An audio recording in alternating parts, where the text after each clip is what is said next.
Hello, everyone! Welcome back to the RationalInvestor.com's TRI Crypto Countdown! TRI Top 100 Crypto Review. TRI tastes great. Can't wait. Yay, party! This is our fun little crypto show that we do at TRI every Wednesday evenings. I suppose, sure would be nice if we actually could generate a little bit of a following for this show. It's weird how, on the show time itself, we only get maybe about 20 or 30 people. Eventually it comes in. I do see over the week, there's a few hundred people that watch this video, so I hope you guys are enjoying it. Getting some value out of it. It's basically Brian's crazy view of crypto, along with a few site members that I've had the honor to invite on the calls, and get to know site members a little bit better, students. Although I think actually our current crew here, both of my cohorts are kind of stalled at level 1. Although Ben theoretically bought the whole package, what a sweetheart. But he's going to take some time to finish his. And Paul's just like, dude, I've already learned everything I needed in level 1. I don't need to know how Chicago futures industry works. I don't care. I trade Bitcoin. I'm a badass Bitcoin trader. Anyway, I'm just kidding. But we've got Paul on the call here, and Paul's actually been doing very, very well in the market. So I'm very proud of him. And even in today's daily brief, I made reference to a trade that he had strapped on here earlier today. And I even asked whether maybe he could show us his trade. I think actually it's still going. So, but anyway, so we'll take a look at a bunch of crypto names. That's the point of this show. And what I kind of like to do, and now that we have a bit of a track record, we can kind of go back and look at what we said was going to happen the last time we looked at a coin, then actually see what did happen. So hopefully you can put into context my comments from previous and whether they were even remotely helpful. And then, of course, give you sort of an outlook of what we expect going forward. I will say, and actually, I used to run I used to be a full-service stockbroker, and I probably should just go back to being that. So much easier. Actually, I was a prop trader as well, kind of like what Paul's doing on a day-to-day basis. But I don't know, being a prop trader, man, you got to strap on trades every day. It's so stressful. And I noticed a lot of the guys that prop for him, they don't have much hair on the top of their heads. I want to try and keep as much hair as I can. So I kind of like the position trader kind of guy. But unfortunately, when you're in that kind of mindset and we go into a bear market, man, it's awfully tough to find stuff to do. So, especially with regard to crypto, he puts his camera on. Yes. But now, Paul, be nice. Some in our audience are follically challenged. We'll just leave it at that. So I try to, just for whatever it's worth, Paul's showing me his wonderful full head of hair and his killer trading. But I try to refrain, especially last term. I think all 3 of my co-hosts were follically challenged, so I try to refrain from making that comment too often. Hey, and it's going for me. Hey, there's Ben. So my apologies, sir. I should get off that topic quickly. I'm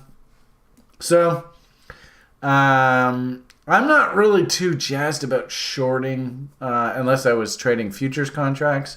So I do track the futures markets, and actually that's isn't that interesting? These are sort of my current sort of position kind of thinking on something like an Ethereum. And unfortunately, in this kind of megaphone situation, there's just not a hell of a lot for me to do from a position trader's perspective. We're not trending higher, so I would prefer actually just to be on the sidelines. But also, too, we have a great room on the site of futures traders. So we actually do spend quite a bit of time looking at things like Bitcoin futures contracts. Interesting how we have a cute little bullish bot working away here.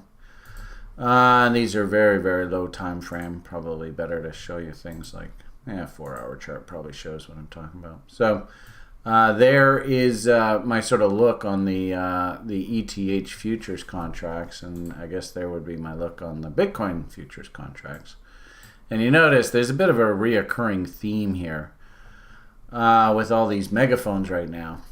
And to a certain degree, it actually makes a lot of sense in the marketplace, because right now I think the marketplace is extremely confused. I think you could make the argument that megaphones are sort of expanding trading ranges, increased volatility. Of course, increased volatility comes with more uncertainty, and of course we all know what's going on in the world, so Brian spends way too much time in the daily briefs going on and on and on about all the craziness going on in the world.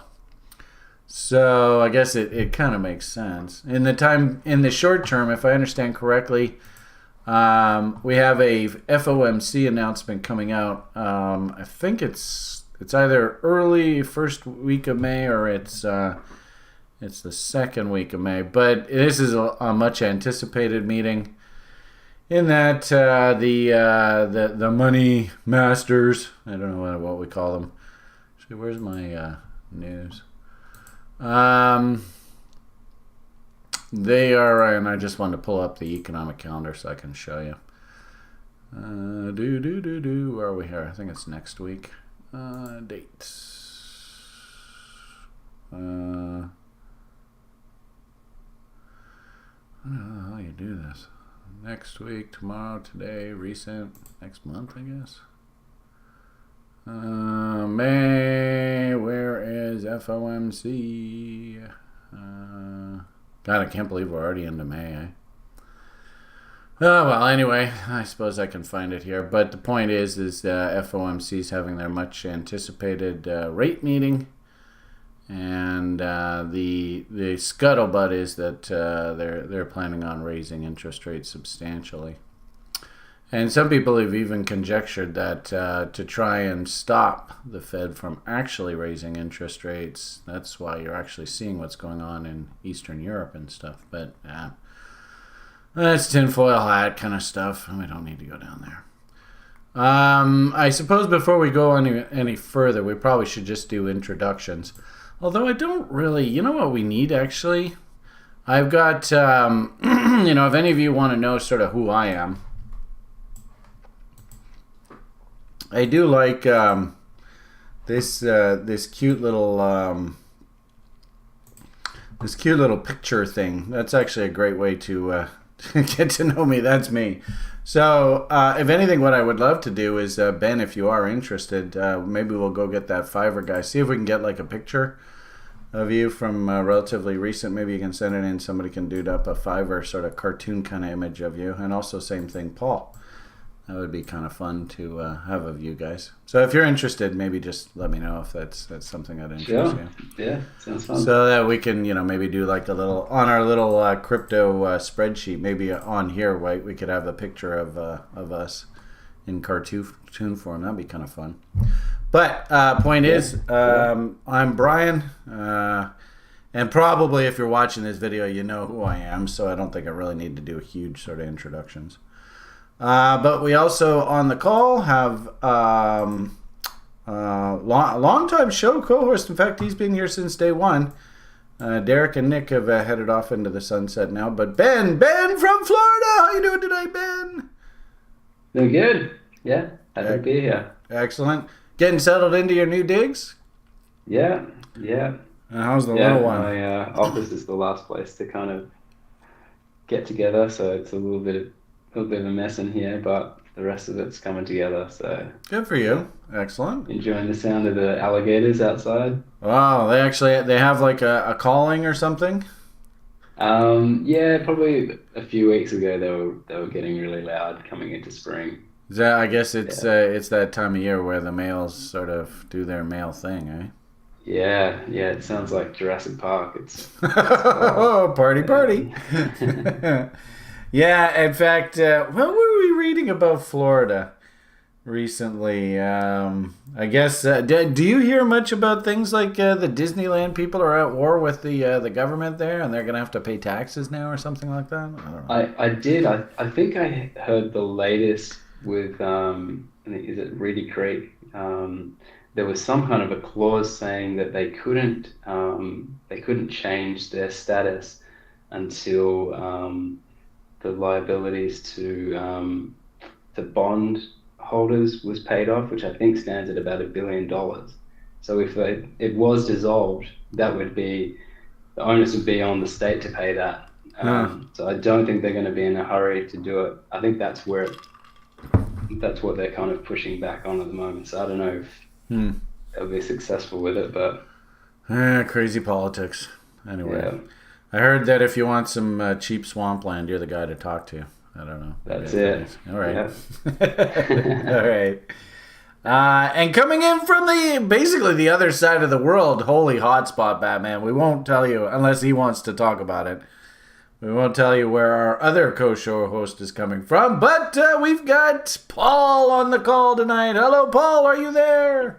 Good morning. Good morning. It's morning for me. Yeah, so to get an idea visual for you, if you're all watching in real time right now, it's actually very early in the morning for him, so that gives you a mental image of where he is in the world. So, how are you today, sir? Yeah, I'm good. All right, yeah, you can tell Paul's not a man of a lot of words. Yeah. Anyway, as I said, I mean, if you feel like it and you want to just talk a little bit about what you're doing in the market, feel free. It might be I think we kind of thought maybe we'd bring you on the daily brief just to talk about what you're up to in the market. But Yeah, sorry, go ahead. we could do a daily brief. Yeah. So if you want to maybe put together like a little screenshot or something of what you'd like to talk about, and as soon as you're sort of ready to go, just give me a sort of a hey Brian, I'm ready. I'll be more than happy to release you to the community and let hear what's on your mind. It's up to you. No pressure. Yeah, I will do. All right. So I don't know whether maybe what we'll do is why don't we do our little sort of review of our prediction, and then if you feel like it, we can head on into what Paul's doing in the market right now, and then we can head on into looking at the coins. So first and foremost, interesting. We're at, I guess, 39.4 right now, eh? And did we decide what market we're using for this? Is this like Stamp? Is that what we're going to use? 39, or is this Coinbase? What market are you using? Yeah, I think I pulled it from Coinbase, but I can have a look. Maybe that helps Like us if we that go number, over. is that- If we go over to like maybe a Chinese exchange, we can get a quote like up here, like 40,000 or something. Yeah. the kimchi premium. Yeah. God, you remember those days? God, I haven't seen that in forever. And actually, it's kind of interesting because what do you do for fun in a bear market? I was just sitting sort of educating myself as to sort of the scandal du jour. And I get the impression, have you guys ever heard of this? I didn't get sucked into it because I didn't really do too much DeFi. Sjord was Mr. DeFi for us this go round. But did any of you guys get involved? What the hell was his name? Safe Moon? Did you guys ever hear about that Safe Moon story? I just remember there was an incredible amount of it popping up in my Twitter feed, and when it came out, and just getting a gut feeling that was a little bit something like the BitConnect story. But I didn't really look into it an awful lot or get caught up in it. But Paul, do you know much about it? No, I have heard about that, but I don't give it any importance. That's good. If anything, I kind of like listening to the story. I guess the sad thing is I think there is a heck of a lot of sort of connections with the BitConnect, and I even sort of said a tweet, right? You see the picture in my Twitter feed, And I'm a little bit, what's the expression that would probably be best describe my attitude towards crypto? I have a very jaundiced eye. I think that's probably the best way to describe this. And also, too, I've seen a lot of good people that have really good intentions. I mean, Derek, Ben, Nick, Paul here, and a lot of people at TRI. These are really, really good people. I mean, just like nice, good people. People that you'd like to invite home on like Thanksgiving dinner. You'd love to have them at your sort of your family dinner table kind of thing. So it really saddens me. It saddens me so much that there is this part of this story. And I hate to say it, guys. I mean, this is why they have regulators in the stock market. Because, man, there are a lot of really nasty creatures in this business. And it's such a shame, because we really started out. And now I've been in this space for, 8 years now. And like I said, whether it be this guy or whether it be the BitConnect guy or this recent character from this Safe Moon, I mean, it's really tragic that there's still so many bad people in this world that drives you crazy. If anything, I was kind of pleased when I listened through this because they were bringing down everybody, right? All this sort of, there's like paid promoters and shillers and this guy's rug pulling on that guy and stuff like that. And from what I understand in DeFi, it's actually fairly easy to rug pull. I never really did understand the whole liquidity pool concept, but if anything, it's not a bad way to learn about the liquidity pool. Sort of the way the mechanics works in DeFi and the way people can pull these rug pull things by watching this video. But if anything, I have a funny feeling that we're probably going to spend the next year or so going through all of these kind of like, God, it took forever for the BitConnect story to play itself out. I don't even know if the guy even got convicted of anything. But I wouldn't be surprised. And Ben, do you remember this? Even really over the past year, I've been saying that the scandals that are ultimately going to undermine this market, they were actually happening as we were sort of doing the shows. And it was just a question of when do we find out when the scandals and what the scandals are. I don't know whether you remember that or not. I do. Yeah. I do. Yeah, me too. Pardon me? Me too. Oh, yeah, Paul. Okay, cool. In fact, Paul said here, I love Paul. He goes, well, I took the level 1 course, but I've watched every daily brief and take notes for the past 3 years. So, that's correct, isn't it, Paul? Yeah. Yeah, so we actually have one guy on the YouTube channel, Great Del Moody, that I always make, have fun with. He's just watched every single free video and just taken notes like a son of a gun, and he has like a whole trading manual. So I suppose if you're really good, you take a lot of notes, you can shorten your education just by watching all this free content. So, the free content, if there's a message this week, it's, oh boy, now we're into this phase where all the really bad, nasty human stuff starts coming out, and or you call it dirty laundry, whatever. And I hate to say it, but, even this guy who did this video at the very end, he's kind of like, well, maybe there's a case for a little bit of regulation to try and sort of keep control of these kind of guys. The worst part about it, like this guy, at the very end, one of the guys that was a principal in this story, his big selling feature, and everybody in the community bought it, was, I will not rug pull. I will not rug pull. But this guy basically proved that the guy rug pulled through the whole damn thing. So, these people are actually blatantly lying right to your face, too. So, and that's the weird thing. I don't know, I'm such an idiot, I guess. I actually have a really hard time looking somebody in the eye and lying to them. I can't do it. I'm a terrible liar. I remember my wife, she always used to say, Brian, you can't lie. I know when you're lying. It's so obvious. So I can't do this shit. It's almost funny. But these guys, man, it's incredible. They just like literally go on camera say, I will not do this. And the guy's like covering up going, literally the day that he said that, he was doing the exact opposite. Drives you crazy. So anyway, there's your backdrop of sort of the environment that we're in right now. I mean, I don't want to taint the conversation, but the long and short of it here is this is the ugly part of these 4-year cycles. Sucks, but it is what it is. This is capitalism.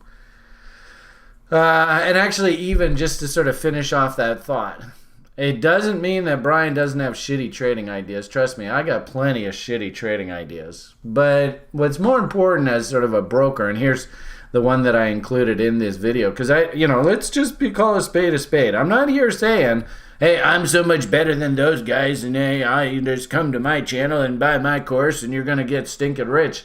That's not the way this game works. The way this game works is you got to take shots, and if you're right, awesome, way to go. But if you're wrong, you better not put yourself in a position that if and when you're wrong, the trade wipes you out. And so I have like rules built into my trading to make sure that, okay, fine, you fell in love with an idea, you bought the idea clearly didn't work. Now, is it going to destroy you?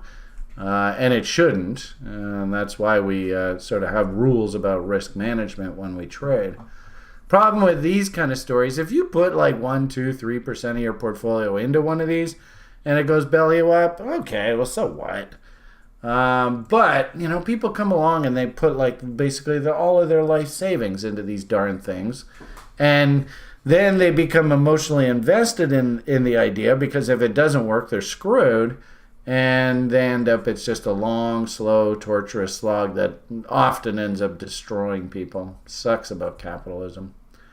So, if nothing else, the only message I want you to get out of this rant here is it's okay to take a risk, but you just have to manage the risk, and you have to keep it proportionate.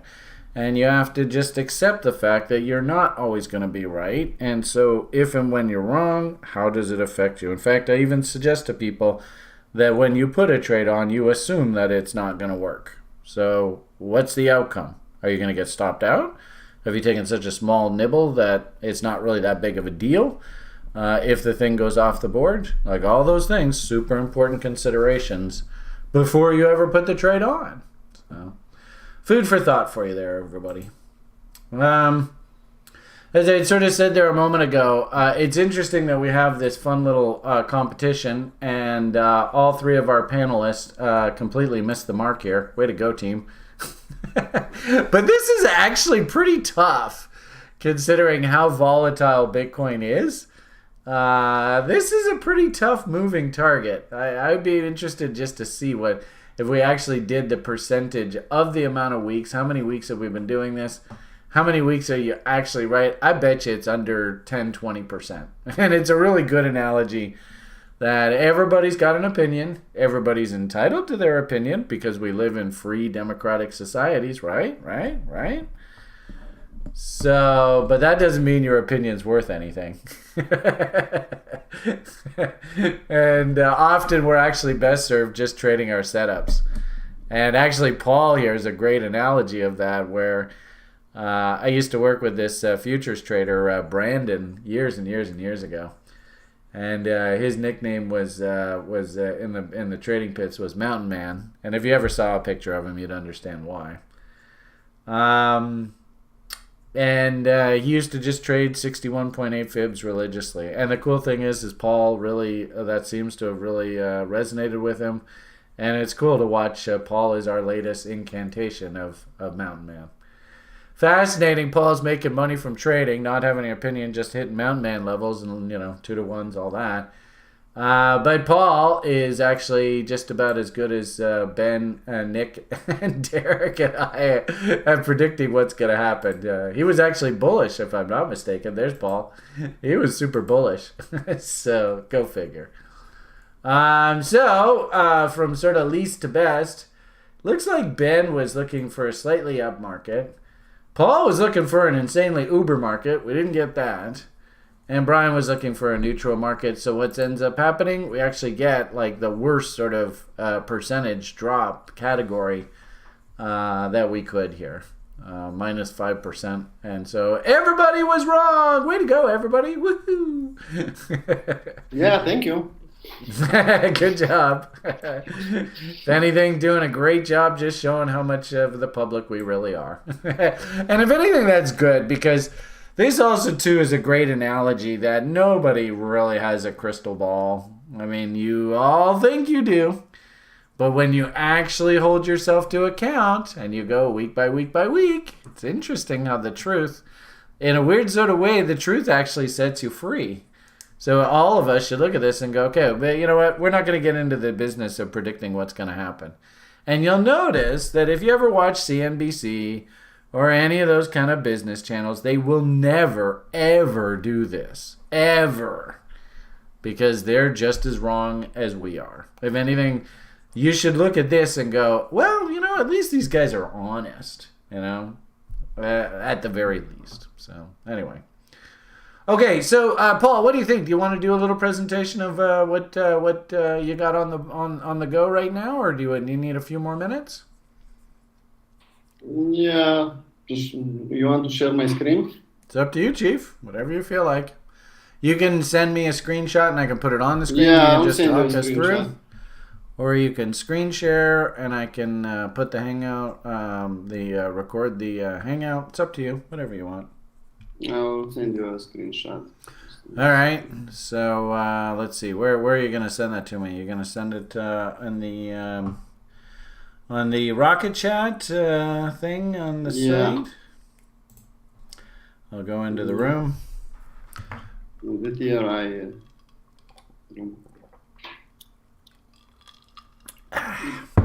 All right, there it is. All right, so let's see what Paul's got on the go here.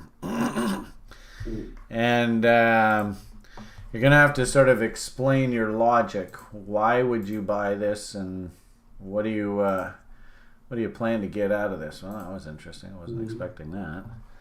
What is this? Copy image address. Put that in there. Paste. See what happens. Oh, it did that again. Oh, what a headache. Put the link, if you could, to here in the Google Hangout.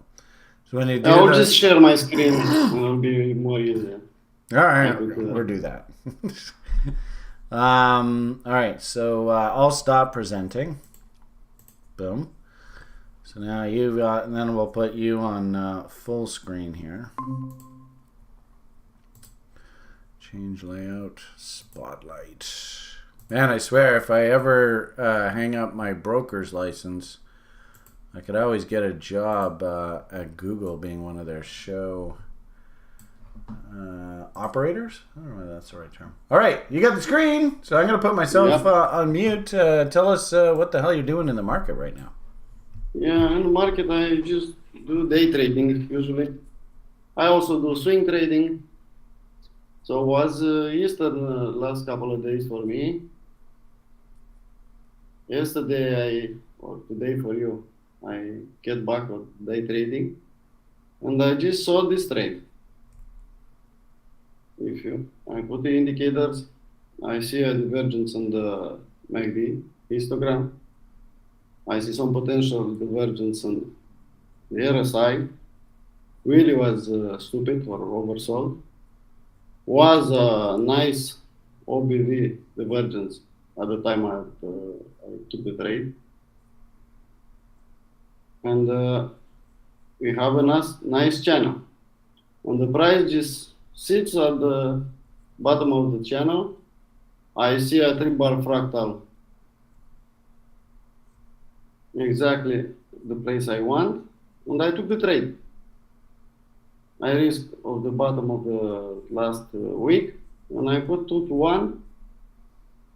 My take profit area is at the middle of the channel. If I do a reload short zone, it will correspond nicely with my target. This is the short reload zone, but with this channel, I will take partial profit at 2 to 1 and ride the rest to see where we will get. I tried a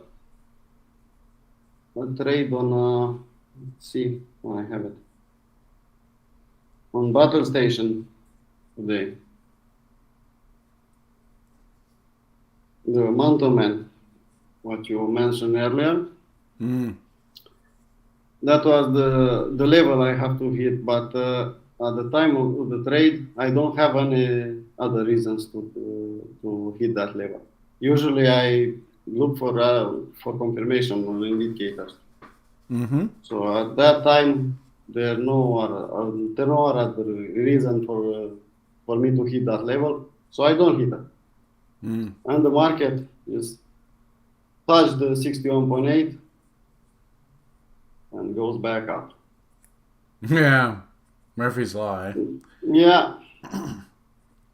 Usually I hit incredible the how 61.8, but I need some more reason to took a trade. Sure. Do a replay. Yeah, and I love just your sort of very matter of factness about the level. I just right here was the verdict on the histogram, but the rest I don't have any reason. So I like to risk and hit the level, but I still need some confirmation from the indicator. Makes sense. So you go back to your Bitcoin trade. This is, would you consider this more of like a swing trade? Yeah. Hold on a second. So all the way out to 4 hours, eh? Yeah. Cool. First thing in the morning when I wake up, I see this channel. I see the location. If I'll go on 1 hour, the chart looks even better. But I already had this divergence confirmed. Really already was stupid, and at the time of the trade, already had some divergence in RSI and especially in OBV. Cool. Yeah. Now the OBV looks ugly, really ugly. It's a bearish divergence. Yeah, so fascinating though that the price just keeps sort of marching its way higher here though. Eh? Yeah. So, Yeah, I already moved because of this look on OBV, I have already moved my stop to scratch now. There you go. Good job. Yeah, so it's a free ride. All right, so see how easy it is to make money, everybody? It's not too difficult.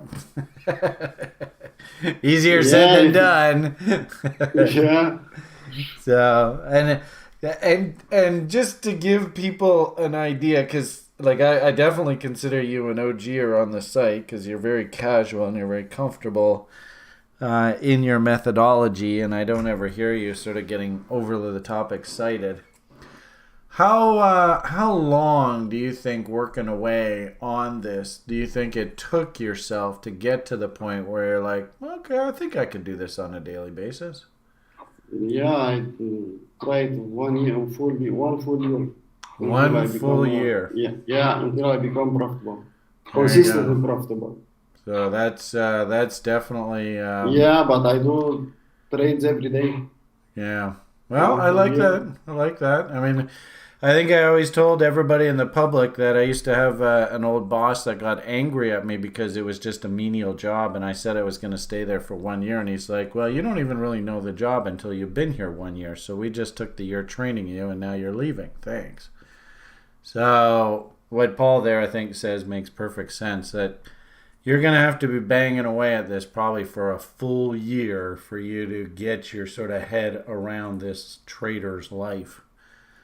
Yeah, especially on day trading. Yeah.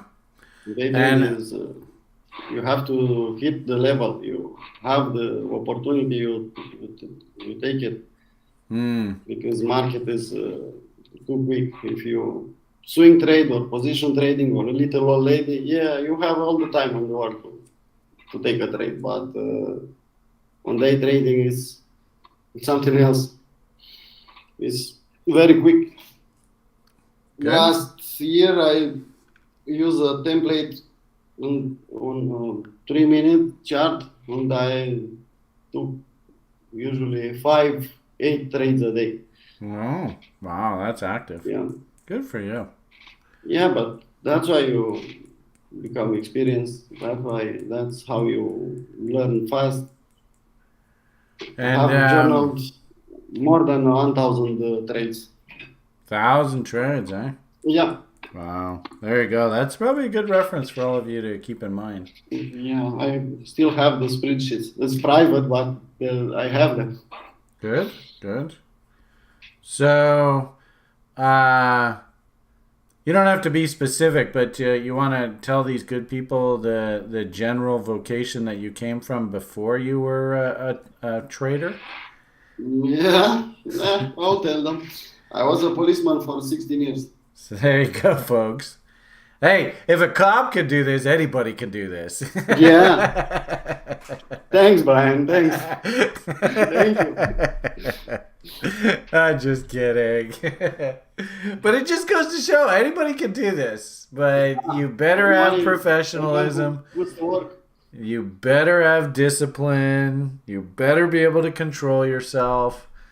I'm immensely proud at Paul. And I found it funny because there's one gentleman who actually gave Paul some crap, which is surprising. I was like, of all people in the world, Paul is the last person in the world you should give any crap to about trading, because he's done exactly the way you're supposed to do this. And this gentleman, he was very opinionated. And I think his opinion, unfortunately, undermined him quite a bit. But I'm immensely proud of you, sir. Immensely proud of you. And the great part about it is you can even hear on a daily basis he's got his kids running around in the background. So Paul's a family man as well. So, Yeah, I have 2 little girls. yeah, I couldn't think of a better person to see the success. And this, in a weird sort of way, this is exactly what JoJo wanted. I mean, there's no way in hell a gnarly old VSE penny stock trader, commodities broker, options trader guy would ever interact with, a guy out of Eastern Europe, a policeman. From Romania, exactly. Right, in Romania. It just wouldn't happen. But clearly, Spirit has plans for Paul. I actually think Paul's going to do some big things in this world. And basically I did exactly what Spirit wanted. Is they wanted me to be able to try and reach out and share this information with all of you people out in the world. And anybody can do this. It's not like it takes, you have to be a specific person. Anybody can do this. It's just, you know what you need is you need internal drive. You got to want to do it. You want to do it, it's there for you. But you got to do the work. So, anyway. Super proud of you, sir. Super proud. All right. So, having said that, why don't we pop on over back to our spreadsheet and see if we can go through as many names as possible here. See if there's some sort of added benefit, value, something that I can add to the equation here. So at the end of tonight, you're all like, you know what? I really enjoyed that broadcast, and that guy made a little positive difference in the world. So let's see, what do I have to do here? I'm going to... I'll stop my presentation. Yeah, I think we'll stop your presentation. I have to sort of change this thing back so that we're recording on YouTube correctly. And so, if we're lucky, we have Paul for a little while here, and maybe on a weekly basis, he'll just go, okay, well, I'm short Ethereum, I'm long Bitcoin, I'm short this, I'm long that.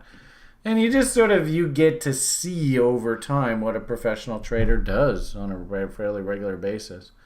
And what you're probably going to find is that, gee whiz, it's the same darn thing over and over and over and over. Okay, thank you, sir. Appreciate that illustration. Super cool. What do you think? Should we just keep banging away through our list here? Do we want to take requests? What do you think we should do? I suppose Ben. There are many altcoins that look quite nice. So depends on you. All right. I want to make sure I can see you guys. I can't see you. There you are. All right. Ben, is there any input from you on this? What do you think we should do here? Yeah, I mean, I'm happy to keep going through the list, or if there's a ton of requests coming through on the YouTube. All right. Looks like it's actually just a whole bunch of TRIers. Okay. So I said earlier today that I was going to just talk altcoins tonight, so I didn't really talk too much altcoins in the daily brief today. So if you guys wanted me to look at anything in particular, I know Adam, for example. Let's go see what his Filecoin's doing. And I also noticed, Paul, you're going to have to maybe do a little research into this, but sort of a ritual that I do almost every single week with Nick is I'd ask him, is Danny out of the penalty box? So both, I don't know, Ben, have you gotten to know Danny at all a little bit? Managed Magic Internet Money and all that kind of fun stuff? Yeah, I heard about it. Yeah, through the show and through hearing about it from Nick and being prompted to look into it. All right. So I guess you're going to volunteer, Ben, to be our weekly update. I noticed a W came in on this guy, right? There's a big honking W. Down, up, down, breakout. Wow. And I got to say, those little thing's been moving up here over the past day or two. I mean, it's not a huge bull, but it is moving higher. No. So now I have frog money and dog money. Yeah, dog money. Oh boy. Dog money and frog money. Frog money, dog money. Jeez, I used to, and I guess, well, I mean, that actually the name that I loved the most, and it just never performed, was Mona, because it was a kitty cat out of Japan. I always liked Mona. But man, Mona, a lot of these altcoins, man, they're just dying 1,000 deaths, especially the ones from last cycle. So, oh well. Anyway, so any comment from any of you guys on Danny and Magic Internet Money and stuff? Have you guys heard anything from him? Yes, no, maybe so. He's still not on Twitter and social media. No. I don't see him. If anything, it's probably the best that he just be quiet and just keep working away. Yeah, I guess that's what he's doing. So I thought it was amusing that this little thing, and I wanted to mention it because I've actually got a buddy of mine locally here. He's actually down in Fort Lauderdale right now. So we should probably get you guys to hook up before he leaves the state of Florida, Ben. Shane, do you know Shane on the site? Our celestial. I just remember when he used to kind of co-host with you, and but yeah, he was before my time actually joining the site. But I remember hearing him on the chicken shows. So Shane, if you are watching this later on, Ben is up there in northern Florida, so. He's down in Fort Lauderdale, and he said they're planning on driving up to New Orleans. So at some point, he's probably going to pass by you relatively close. It would be nice for you guys just to at least say hello. But anyway, he and Andrew, my old roommate from last fall, we had a fun little play account, and they went and bought a whole whack of this, and then they sold half on a double and got their risk-free capital back, which is smart, and if anything, really good analogy of why you should do that in this space, because shortly afterward, the whole darn thing fell apart there, right? So anyway, we still have the free coins on the books, and if anything, that's the number one reason why I like to sell half on a double is, if you're just playing with the market's money, who cares? It's been a fun story to watch evolve, but I do find it very interesting that this thing has actually gone and W'd. So the fact that actually he's very quiet means that maybe he's just getting to work and developing and adding more value to the equation. And, best of luck. Definitely give him a best wishes, best intentions. Just do the right thing, make good products. World will beat a path to your door, as they say. So good luck, sir. Magic internet money. Yeah. The Meow guy, he's been out living out in the bush. So I don't know whether you know. Somebody over on YouTube says the lack of meows. That was Shane's sort of moniker is Meow. But he and his better half live van life, right? They converted a big old truck into sort of a camper van, and they've been just touring around North America in their camper van.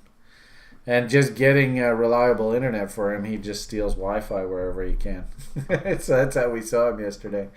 But I wouldn't be surprised if he does actually travel pretty close to you, Ben. So it would be kind of cool if you guys could just at least say hi. I don't know. Call me crazy.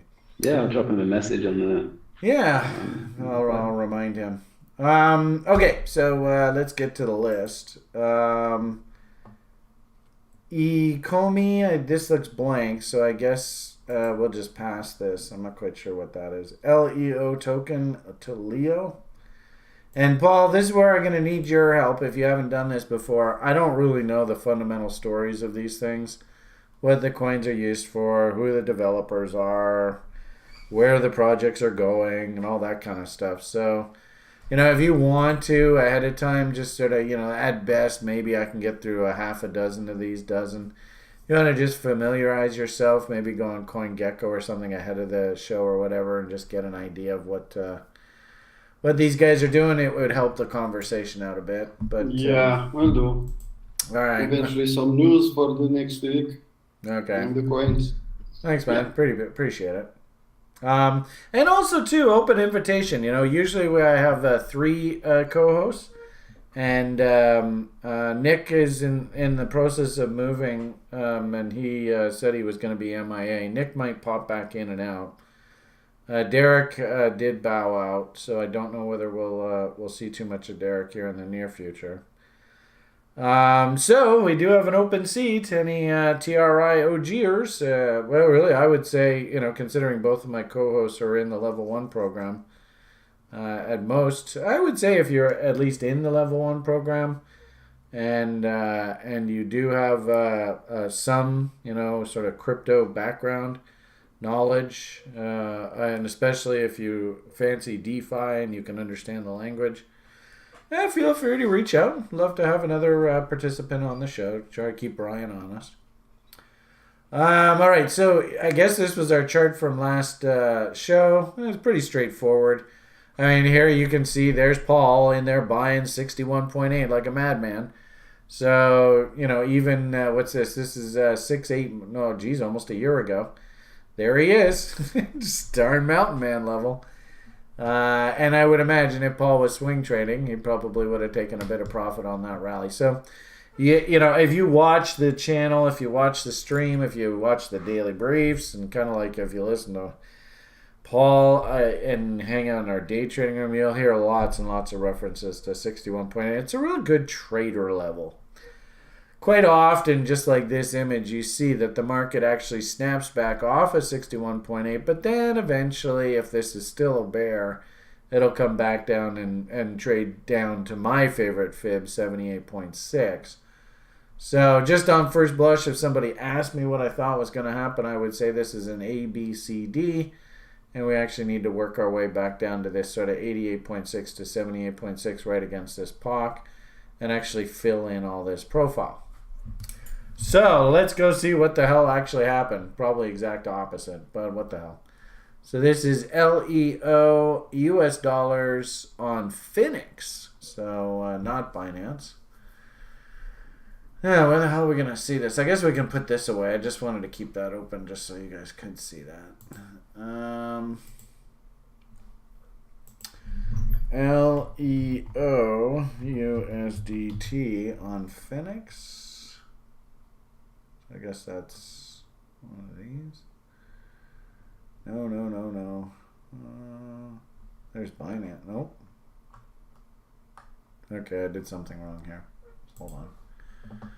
LEO USD. Yeah, okay. Oh, that's weird. LEO. Maybe there's no tether.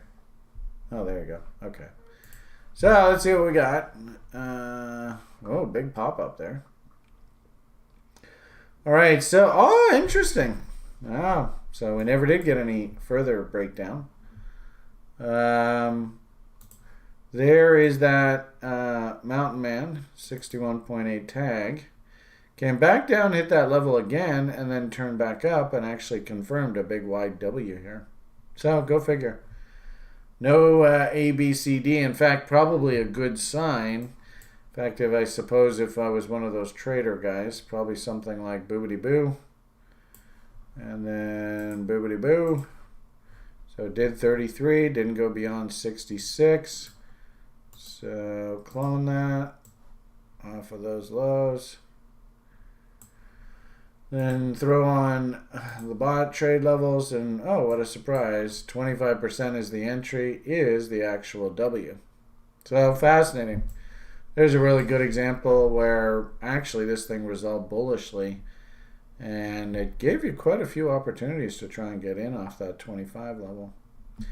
Probably also too, this would be an example of an alt ABCD, so typical just sort of normal humdrum ABCD is the low to the high, and it looks like that might be slightly off. I don't know that's exact, but roughly speaking. So AB. In fact, this is exactly the pattern that we were talking about this morning in the day trader room on the S&P 500. And it was funny in the daily brief, Paul's like, well, you guys are overthinking this. I think it was the ES. I'm not positive. It's down here. Yeah. So here's, now this is a 3-minute S&P 500 futures chart. And lo and behold, there's that same A, B, C, D. And it hit the A, B, C, D objective right on the nose. Big head and shoulders top, and down she goes. So kind of funny to see that. So, it doesn't matter whether it's the S&P 500. It's a pretty typical trend continuation pattern. And the funny thing about this is Paul, we're sitting here going, okay, well, let's look at the DOM, and we're looking for icebergs, and we're talking about candle body highs and 78.6 fibs. And, I think there was a pivot trade there. But Paul's kind of like, guys, you're overthinking this. Just A, B, C, D. Keep it simple. We're heading up here. Is that right, Paul? Yeah, AB equals CD and a nice SFU on top of it. Yeah. Well, That's that's the hallmark. And if anything, if you're watching and you're kind of like, what's the typical price behavior of a war environment market state? It's these SFUs. That's what we call them. We used to have a guy from Argentina on this site. He loved this trading setup. It's actually an old setup that my old boss at the old prop firm used to love trading Nebraska, Michael Patak. And it's just simply... they're going to go after the liquidity pool against this high, and as soon as they do, you look for any kind of reversal pattern, and we head back down. They're going to go after the liquidity pool down here. Any kind of reversal pattern, we're going to head liquidity pool up top here, and we affectionately like to call those the SFU setups, where they run the stops, then they roll it over and head back down. So excellent. And also too, there is the hopefully you can see that. If I put that, maybe I need a color you can see. I don't know, maybe purple? Can you see that? Yeah, I can't even really see that, eh? Anyway, boom, boom, boom, boom, up into here. So, doesn't matter whether it's crypto or whether it's or day trader, whether it's futures. It's a pretty universal concept. Sometimes these ABCDs can actually be what they call alt ABCDs, where this, when we say ABCD, what we're really saying is A is a point here.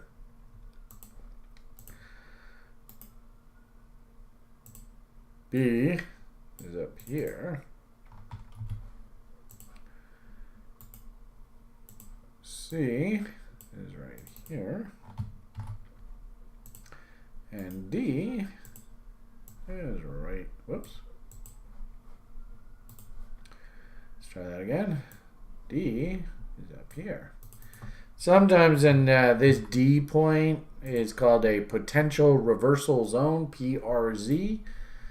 And the reason why I don't like hitting this blindly is sometimes you're going to have that PRZ come in all the way up at 1.618. Sometimes it comes in at 1.272. So this D point could be there, could be there, could be there. So actually, believe it or not, looking at that chart pattern, actually that's not really too outlandish. If anything, what it looks like is this is where they wanted to take the market. But, sometimes, the sad part about it is, Ben, you could probably tell me, who's typically buying up here? Public. Yeah. And do they sometimes get emotional? Occasionally. Do they place limit orders when they buy, or do they just market buy? Definitely market buy. Yeah. Which means that if there isn't, the price might be like 601 to 602 on the DOM. There's maybe like a 10, 20 bucks of worth of whatever's on the order book, and a guy comes in for like $1,000 purchase order and just market buys, and he gets filled all the way up top here, and he looks at his fill statement and goes, "Oh Jesus, what the hell did I just do?" And instantly his average cost is up here, and the market just sits here underwater until he goes, screw it, just sell the damn thing, that was the dumb mistake, and the market wins again. So pretty typical price action here, folks. It is interesting how I was looking for a bear ABCD to take us down into the bottom, but sometimes in trading it just, this is why I would call this the trend continuation setup, where we saw the pullback. It was into Mountain Man. Interesting, Paul would be in there on the buy side against that Mountain Man level. And if he could hold on here, maybe he sells a little bit here, moves his stop to scratch, and he just misses getting stopped out. I don't know, tough to say. You can see that just holding on to that, whatever the remaining of that trade was, man, it paid off big time. So it's pretty typical price action on the bullish side. So congratulations to anybody who actually was able to hang in there and ride this out. Fantastic to see, especially considering 2022 has not been a friendly year for the market. So this is probably one of the very few names that's actually bucked the overall trend. You guys have any idea what the sort of fundamental drivers of this thing is? Do you know, Ben?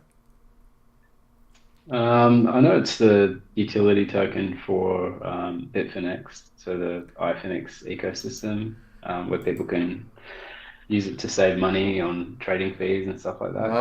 That's what it's for, eh? So it's like a BNB kind of thing? But for iFinex.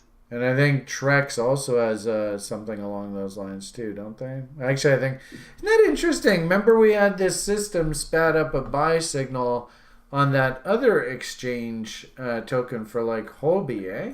Howdy, yeah. So I guess maybe let's see, where is that? Just to give you an idea. Actually, it was John's, right? It was John's research here. So this is a commodity trader's way of looking at the market. Because keep in mind, commodities, they don't go off the board. So they're either cheap or they're expensive, and they just oscillate back and forth. So if you have an asset that's down at the bottom end of its range, and then it's starting to turn back up, and moving averages and things like that start crossing, then actually, like you can see, crypto, we have two actual that are spitting out buy signals right now. It's interesting how one of them is that Russian cryptocurrency platform Waves, and then the other is Howdy's token. So it's interesting how, I guess, maybe some spillover. If I understand correctly, is Phoenix primarily sort of controlled and run by Simon Dixon? And I know that he had a coin. So if Phoenix is doing better, these coins, I don't know which one it is. Is it this one? BF token wrapped ether? You remember this? Does this look familiar at all to either of you? I know one of these coins was Simon Dixon's sort of proxy on his platform. He was Bank to the Future, right? Yeah. Yeah. So if the Phoenix token itself was doing better, I would have thought his token would have been doing better, but I'm not sure which one it is. Metaverse Index, I don't think it's that. Mind you, this is the only one that's actually done anything. An X token wrapped ether. Does any of those sound familiar to you? Either Paul, do these sound at all familiar? No, not for me. I seem to remember it's this one. So it's interesting. If you are a fan of Phoenix and you are a fan of that Leo, this looks really interesting down there, eh? Now it's kind of sitting there not doing a hell of a lot, but if anything, that's exactly what we kind of want to see if you're thinking about putting new money into the market. But I'm not quite sure. So Raf and Bobo, if you are watching this, or anybody over there in UK who's part of the UK team, you guys could reach out to me. It would be kind of cool to get an update from you guys. We haven't had you guys on the site in a bit. And FYI, everybody on the site, Raf and Bobo were actually some of the first guys back a year or two ago who actually really wrapped their head around the whole chaos theory. And actually, I even added, look at this. Sebastian shared this really cool zoom in of this is the Mandelbrot set in the bifurcation tree. And this is sort of Feigenbaum's contribution, the Feigenbaum constant.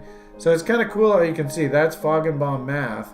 And there's the Mandelbrot set. So you can actually see how the two of them work hand in hand.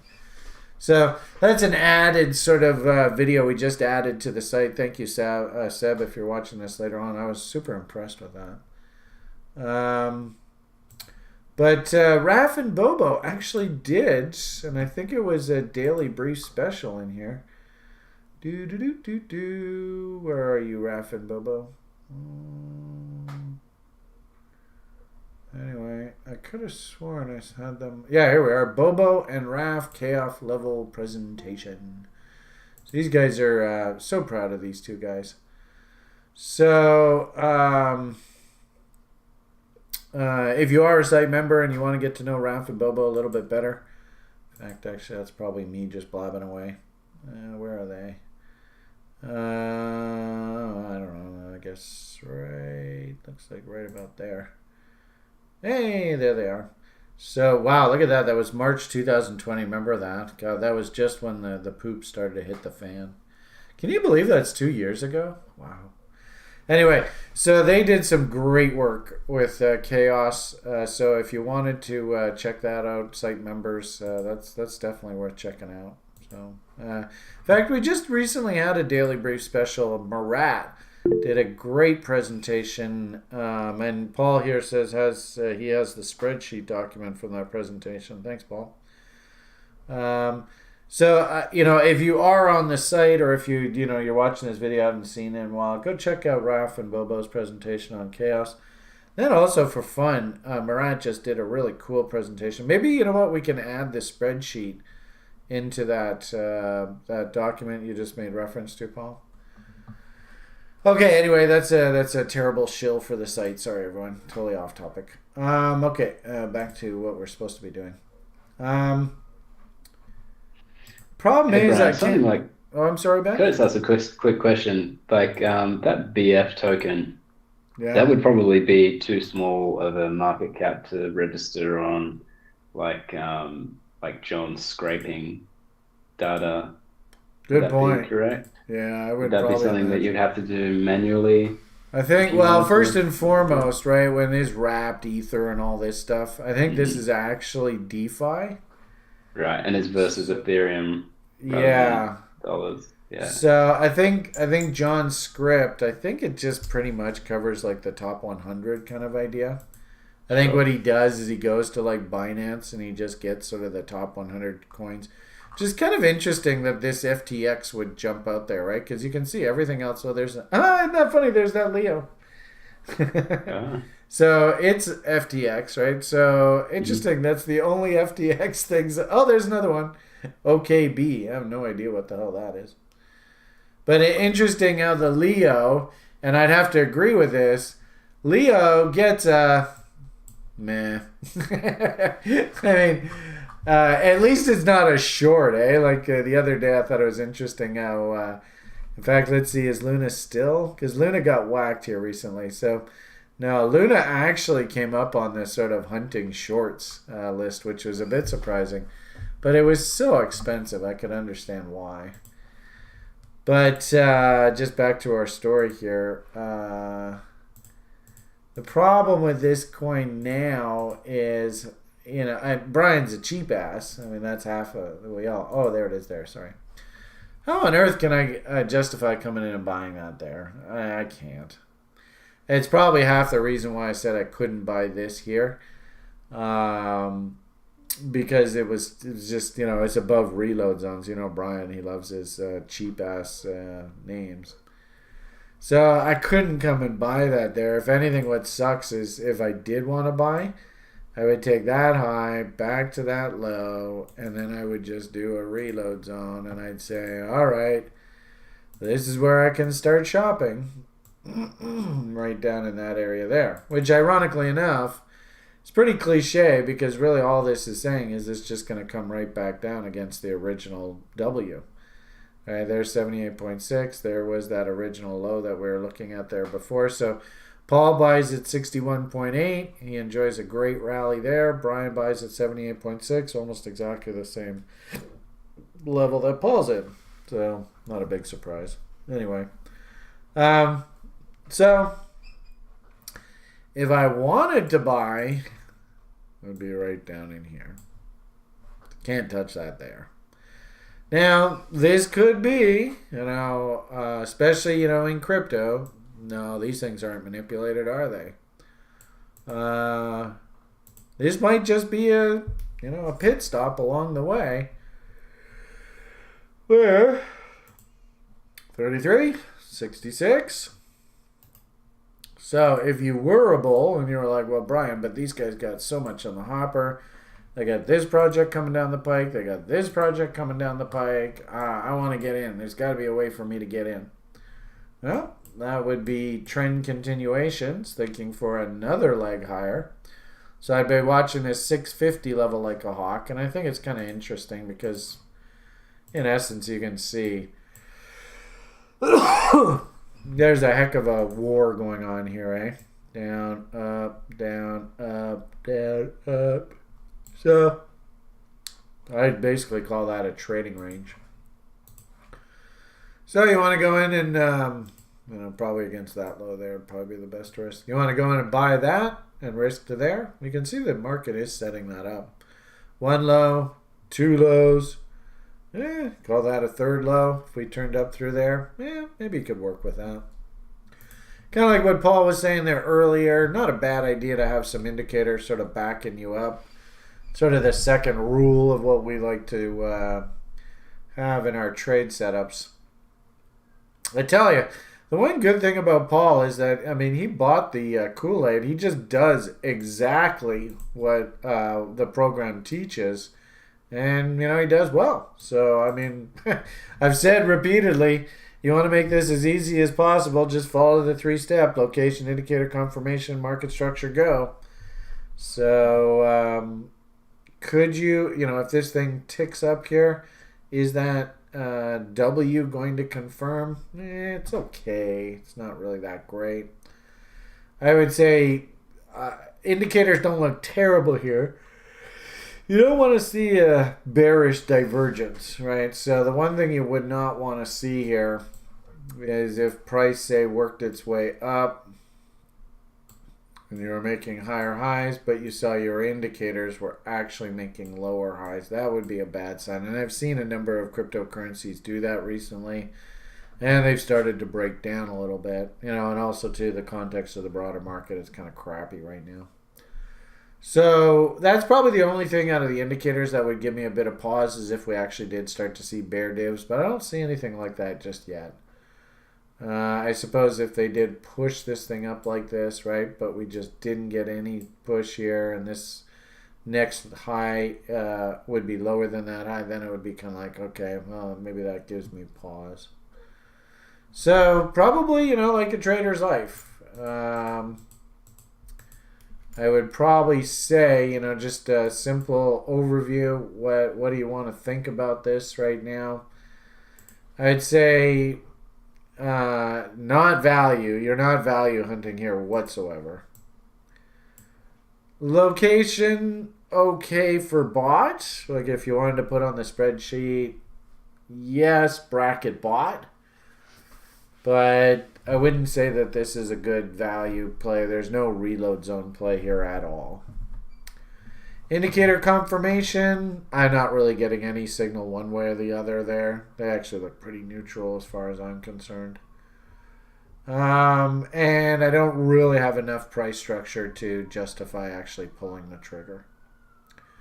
So you could say, give us a move above this, and really it's all these highs in here. So probably even just whatever this is. You can. It almost looks like on the exchange itself, every time the price got up into this area, somebody said, stop, stop, stop, stop, stop. Get your ass back down there. We do not want you up any higher than this. So a trade up through these highs would, of course, be a big honking W. And then at least you'd have the price structure to frame the risk. So that number there is 6 1/4. If you see it through 6 1/4, that's probably a good sign. All right. I don't know whether that helps or not, but that would be my view there. It's a little too big, so we'll go down there. Maybe something like that.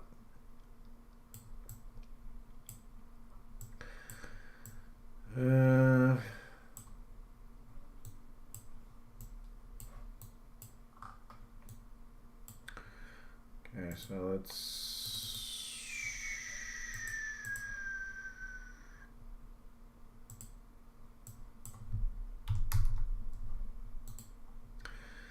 All right, there to there, there to there, and then we'll move this over a bit more.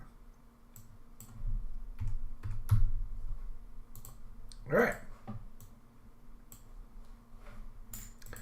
So we will call this trend continuation up through here.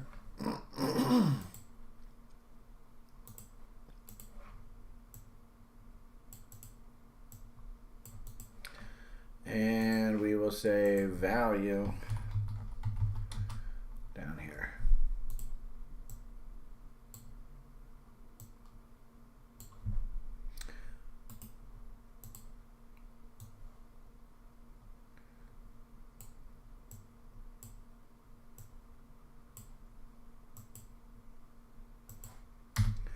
All right, having fun with pictures.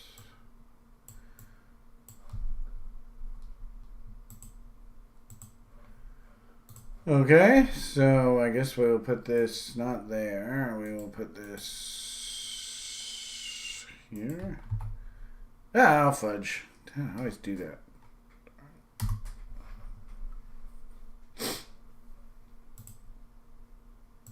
Copy link. And then we'll say no and no. Oops, oops. Oops, oops, what am I doing? Okay, now I'm drunk. So I'll say, maybe trend continuation Not a value setup. Alright, something like that. Okay, was I supposed to put this over here or over here?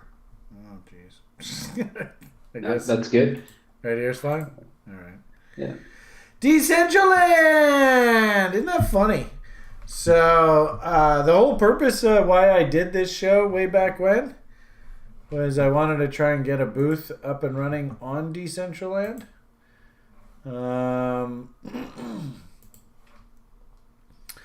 And if anything, what I'd like to see right now is I want to pull up this chart and see that the price has absolutely collapsed. So, what do you think? Am I going to be lucky here? I think that's why everyone's been waiting to donate. Ah, okay. Yeah. Okay, so let's see what we got here. Decentraland. So the last time we looked at this, there's your trading range. You could drive a truck through that. We went beyond 66, so if anything, I'd have to say this is trading range, not trend continuation. So I suppose if I want to try and buy some Decentraland, I kind of want to shoot for, I guess, around 20 cents or so, eh? Somewhere between 10 and 20 cents. That seems to be value to me. I don't think, obviously, this is a pretty darn wide forecast, but let's go see what happened. So this is Binance, Mana versus USD. Mana USD on Binance. Boom. All right, was that there? Oh, jerks. So they took it to the moon, eh? I suppose this makes sense with... well, no wonder we can't get any of you guys to support getting that platform up and running. It's too damn expensive. All right, I guess that makes sense. So, interesting how we had sort of made the, I guess, the forecast that would be resistance there. Something like that. Let's see what that chart looked like again. No, not that one. That one. Right? Oh, so this is $1.60, $1.70, $1.67 from back in March, April. So isn't that interesting? He's done pretty darn well, eh? So that's $1.67. Is that number there? Yeah, it is. Son of a gun. Yeah, that was with that whole metaverse rally and Facebook changing its name. Was that here or was that this over here? That was this one over here, yeah. In October. Okay. Yeah, so there, if anything, what a fantastic analogy of fundamental drivers, eh? So, interesting. Look at the price action. Look how they brought the market up to that level. Finished it right here. Then opened up the next bar. Beep! Actually tried to come back down below that trend line. And then just ripped the other way and did not look back. So it would have been darn difficult, don't get me wrong. I mean, I'm not going to say this is easy. Trading very rarely is. But I think, yeah. So what I like to do is I just have a general rule. I'm not allowed to take a trade on a trend line tag. I have to see a bullish market structure on the other side of the trend line. So there is that trend line that we drew. Let's see where I can take that back to. I can't do 1 hour. 2 hours. Alright, there it is. Let's see if we can crisp this up a little bit. That's an evil one too. Because I think you could make the argument that maybe the primary trend line was off of that high. But then you have this vicious, quick little trend line that goes boobity-boo. So probably this sell-off, there's your end of the sell-off. First W. Mind you, they tried to W here, but then it failed. So right there's your first sort of official W following the trendline break. Look at that cute little W down in there, eh? I mean, that's just the poop. And then notice, look at that little W there right back against those levels. So looking at sort of, this is the 2-hour chart, but I get the impression that the trade, if there was one, was right there. Actually, look, Paul would have come in. Oh, it's on average. How many would you risk all the way down to 78.6 if you bought it 61.8, Paul? Is there like a specific dollar figure that you risk? Yeah. I'll risk to 78.6 every time. You risk to 78.6, is that what you said? Yeah. Yeah. All right, so interesting. Paul gets filled here. He has no idea what's going to happen. Oh boy, am I in trouble? Oh, hello. Look at a little W and away you go. So here's a really good example that, you know, whether it be Paul or whether it be Brandon or Mountain Man, whatever you want to call him, there's a pretty good example of just, you know, trading a level. Do you want to, if anything, this is a good example of the difference between price risk and information risk. In this particular case, Paul didn't really have that much information. He just had, he had what he thought was a half decent price, but he doesn't really know what's going to happen. At this point, actually, you have a beautiful inverted head and shoulders right there. Really good looking little setup. So that gives you a little bit more information to work with. But at the end of the day, both of them made money. Anyway, point I guess is there, you know, hindsight of course is always 20/20. But if you're going to take a screenshot and say, you know what, I'd really like to try and you know, turn myself into a professional trader.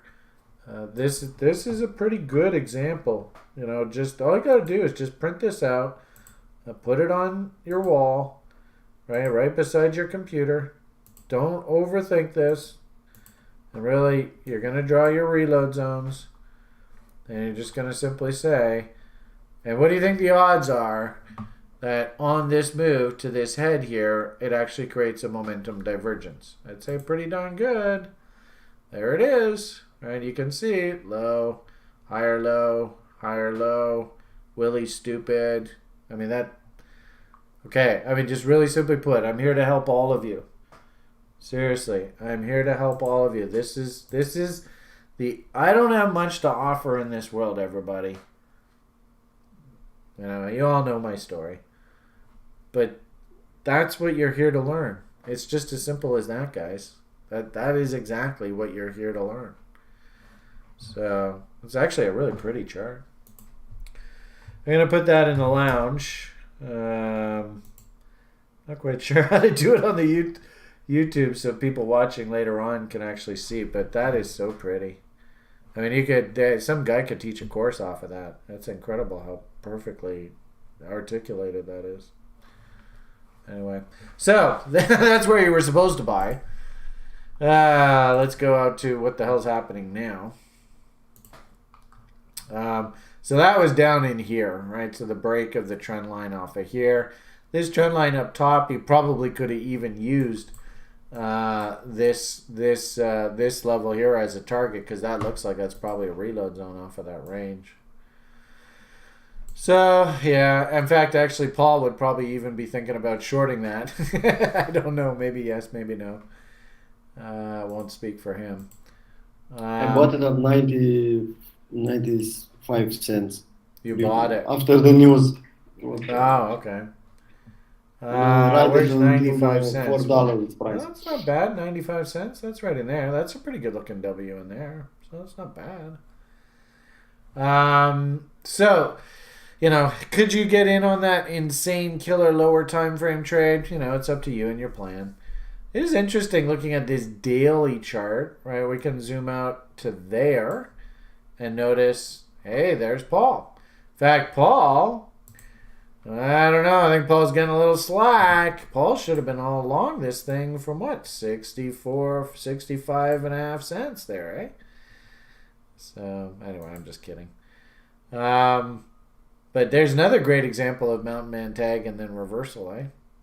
If anything, that's also too a good analogy of a bull market will actually have a hard time getting down into these levels.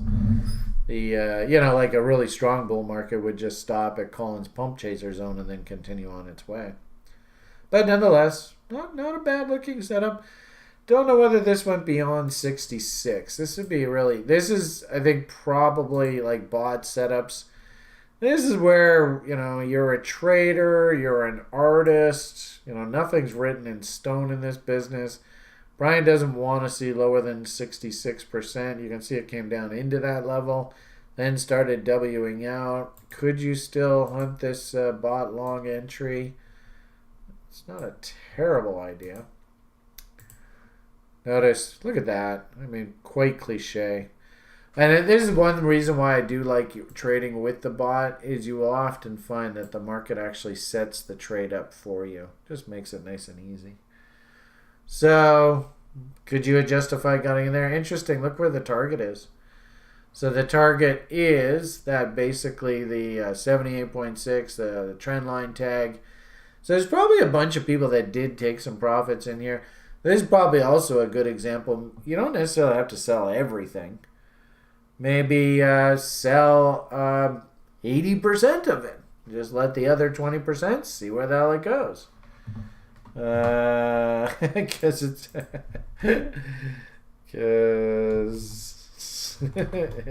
a dog. Somebody asked why their stock that I loaded up on is getting its ass kicked. And my answer in the lounge is because it's a piece of shit. If anything, great analogy, right? You're never going to be right 100% in this business, so don't set yourself up that if you're wrong, your career's toast. Because it happens a lot. Get used to it. Anyway, it's sort of off topic. Let's stay with crypto here. So, I suppose there are a few reasons to get in. There's that cute little setup down there. Then, of course, there's this bot. On the trendline break, like I said, this would have been tricky to try and sneak your way in here. But now, why on earth was somebody blinging me like crazy here while I'm in the middle of the show? That's a little bit... Look at this! Jesus, now I gotta stop and say, am in the middle of the show. Maybe later. Hopefully that will refrain them a little bit. Oh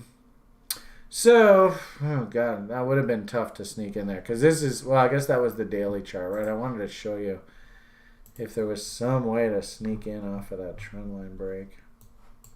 So there's the trendline break, and I guess the question is, can you find a W on the other side of this trendline break? There's the trendline break there. Yeah. So I guess, I mean, it's not pretty, don't get me wrong. There is the trendline break. Boom. 8s and 9s, and then I guess if you're really aggressive, you could go, well, Brian, isn't that a W? I'm going to buy there, and I'm going to risk to a break of that. I wouldn't, it's not something I would recommend people to do. But considering, like the boys said, that, Facebook and all that stuff, if you wanted to just get in on the inertia, and I suppose that was your level. Obviously, huge rally. This is probably a really good analogy of why I like this sort of sell half on a double kind of thinking. Because you just never know in venture cap what the heck's going to happen. So, had you snuck your way in down here, that's at 50, 60 cents, well, that's 10x. Had you snuck in off of this bot and sold 80% of it, could you have sold a bit more on, insane percentage moves? You were looking for here for like 78 to $1.33. That's only like 50, 60 cents. Could you squeak out another couple bucks on that trade? I think so. The problem here is, this is where you're supposed to buy. So coming in up top here, that's kind of asking for trouble. So fascinating to see how this one was sort of swooning here. And, Brian kind of like, well, watch out for a move against those highs. And I guess probably did like an uptrend off of these lows.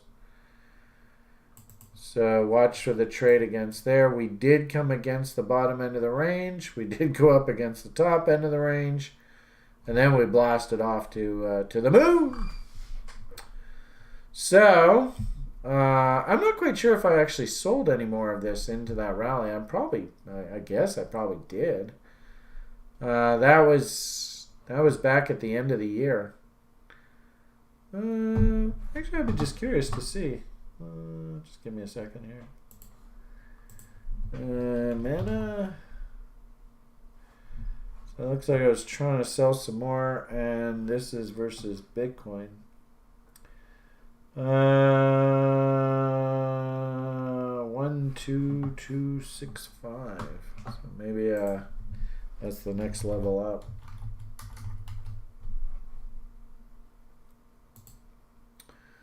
One, two, two. Oh, so my next sell order was up in this area here. Be interesting to see if I got any off, any a little bit lower. Let's see. Closed orders. What does this say? It says the last sell order I had was at 6,005. So, oh, good. So, for whatever it's worth, not really worth that much. But I was a seller right in this area here. And then my previous order, that, Brian and his sell halves on doubles. So my previous order was here. And the previous order following that was 1,500. So that would have been down here. Somewhere in that area. So you can see how I sort of spoon feed the market as we work our way higher. And this often happens. So you can see my next sell order would have been twice that 6,000 number. So my next seller is way up here. I never did get any fills. So interestingly enough, if I actually wanted to buy this back, I would probably start thinking in there. So interesting. 78.6. Of course, you've heard Brian say that's my favorite fib to trade off of. I think probably also too. There's a guy that I used to work with. I don't know whether Paul knows him, but we actually named this check off of him. Paul, any idea what we used to call those? Yeah, bank of checks. That's kind of cool. Actually, the one memory I'm gonna say from Derek was made reference to that one day. Derek goes, "No, that's a Benkoff check, damn it!" It's just so cool. I love that. That made me so happy. So, I mean, there's no way I can buy this here now, and of course, given all the kind of fluffiness of the DeFi space, is what's the God? She's like totally flighty too. Oh, it's so hot. What's the girl that was all excited about Decentraland? There was one of the sort of, what the hell's her name? The hotel family. Hilton, right? Hilton. What's her name? Paris Hilton. That's what I want to say. Is that right? I think that's her name, right? Yeah. Yeah. Wasn't she involved in this? She could have been. I know she was.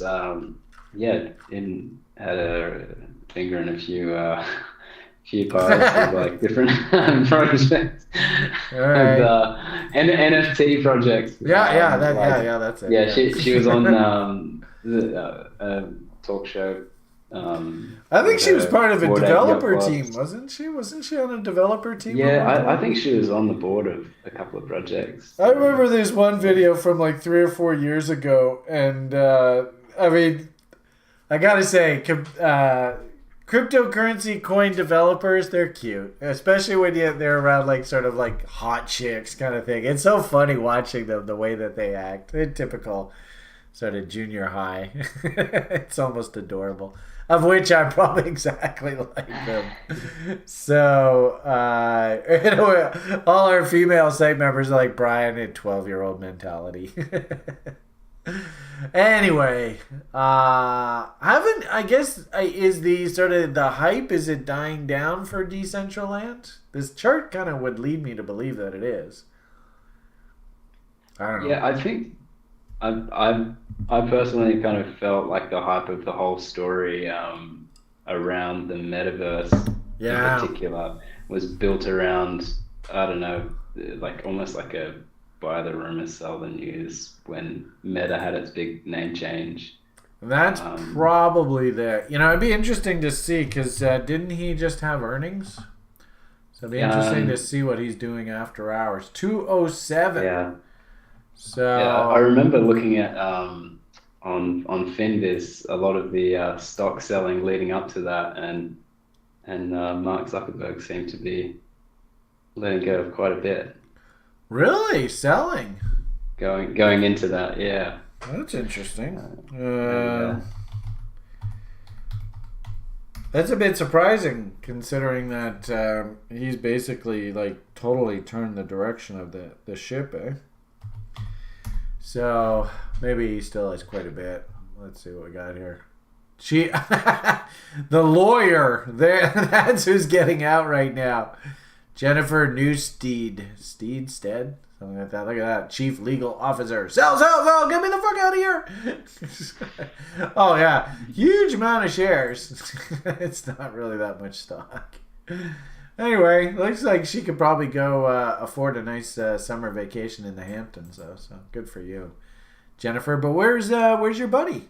Wow, look at her. She's just selling like a son of a gun, eh? yeah, kind of prior to that. Oh, there he There you is. go. Good heavens. There you go. Right before the Meta announcement. That's interesting, right? So there's his cost. That's interesting.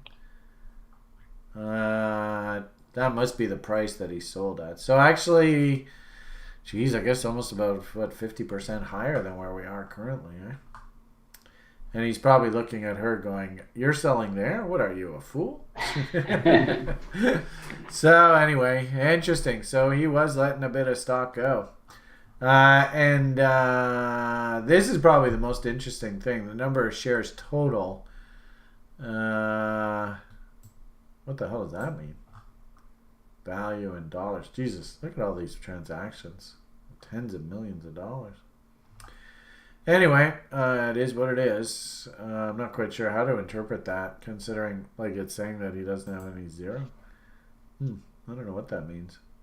Anyway, you're right. So he was selling quite a bit up top there, eh? So $174, less than half of what he sold it at. Wow, remarkable, eh? So is it? It looks like it's going to have quite a bit of a snapback here overnight. Is that a new trend higher? Actually, no. It's a lower low. So we'll see where this higher, whatever the next low is. If it holds these lows, then maybe this turns into some sort of inverted head and shoulders or something. Anyway, my hunch is if this thing actually perks up a bit, I wouldn't be surprised actually if this thing actually finds a bit of a bid, but I don't know. Maybe yes, maybe no. Yeah, definitely something to look out for. The fact that we made a new low here means bots not really working, and if anything, the fact that we have this A to B, and then this C to D. Oh, interesting. That also takes us down into your level there, Ben. So, if I was going to try and buy, and how ironic, eh? That was basically, that was our, top. So, in essence, actually, this is probably a good example. What once was resistance now probably becomes support. Having said that, I would, I can't really do anything here right now. So if we're going to say trade location, no. Indicator confirmation, nothing really there other than Willie is stupid. All right. Paul's going for a smoke. I love it. I think it's politically incorrect to smoke these days in North America, isn't it? Do you find a lot of people in Florida smoke, Ben? Not a lot, no. No. No, I mean, as much I think I smoked for 30 years. I think I had my first cigarette when I was probably about 12 or 13 years old. But man, you're almost like a social pariah, and I think like a pack of cigarettes is like $20 here now. It's ridiculous. Yeah. So anyway, Paul's. $4 in Romania. Are they expensive there? $4. $4. Hey, there you Yeah. go. $4 5. Think I'm moving to Romania. Except, I think there's a couple bullets flying around that part of the world that I don't really know whether I really want to be around. But I've chided Paul about that a few times. Anyway, no location. There's a reload zone. Benkoff check. I think we probably have to come back down into here, and that would be the level I'd be interested in buying. So we'd have to say a big no to location, no to indicator confirmation, and obviously no to price structure. So big no, oops, no, and no, and we'll say looking for a Benkoff check. And then we'll say and 78.6 tag. At least that way when we come back, well, I'll at least have some notes or something that we can sort of refer to what we were thinking. Actually, that's interesting. What do we say here? Massive new range, like new trend on ETH gas issue resolution. Oh, that's interesting. All right. Ethereum Classic ETC. Actually, I've been going on recently about how much I like the level of what was it? Bitcoin Cash. Roger Vers. I guess that's not really ETC. This is ETC is Barry Silbert, right? Is that right? I think I have that right. I think that's right. And I think he went off and did the grayscale stuff, if I'm not mistaken. But I think you're right. Yeah, very solid. yeah. That's the name. And actually, you know, ETC did absolutely nothing forever, and he was kind of in the doghouse. Then all of a sudden, ETC has a monster rally. And then all of a sudden he starts coming out of the woodwork, starting being critical of like other people like, you know, Allen and stuff like that, which I thought was kind of pot calling the kettle black. But oh well. I guess the long and short of it here at this point, we did come back down into reload zones. It might have turned here, but you know, unfortunately when I see an image like this, I can't really get excited until I get a W on the other side of this trend line. So that's probably the first thing that I'd say. If this trend line did get broken and we saw a W come in, then I would expect some sort of rally. But value actually I think is down here probably around $20. Probably even Benkoff checks of these old highs. If this thing, you know, started to stall out here. That was a V top, so at some point down the road you should expect that high to be tested. And I love candle body highs for trade locations, so that $140 area would be a huge magnet for me. And probably if you did a fib from that low going back up to that high, my hunch is reload zone is right up around that level there. So with that said, the notes that we had here from last time we looked at this was not interested. Okay. Well, that's thorough, I guess. So let's go see what the hell happened here. And this was ETCUSD on Coinbase.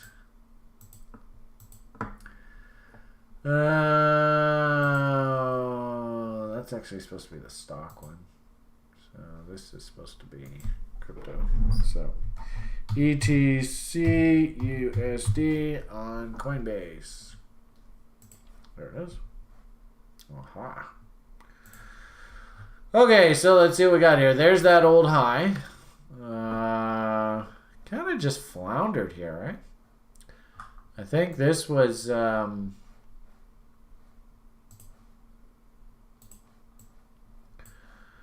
this was that trend line that we were looking at. I think right along there. I think that's sort of what we're seeing. Whoops, where'd it go? So we went boom. That was the high from sort of late May. Actually, that's pretty tight, so that probably got broken. To the high of early June.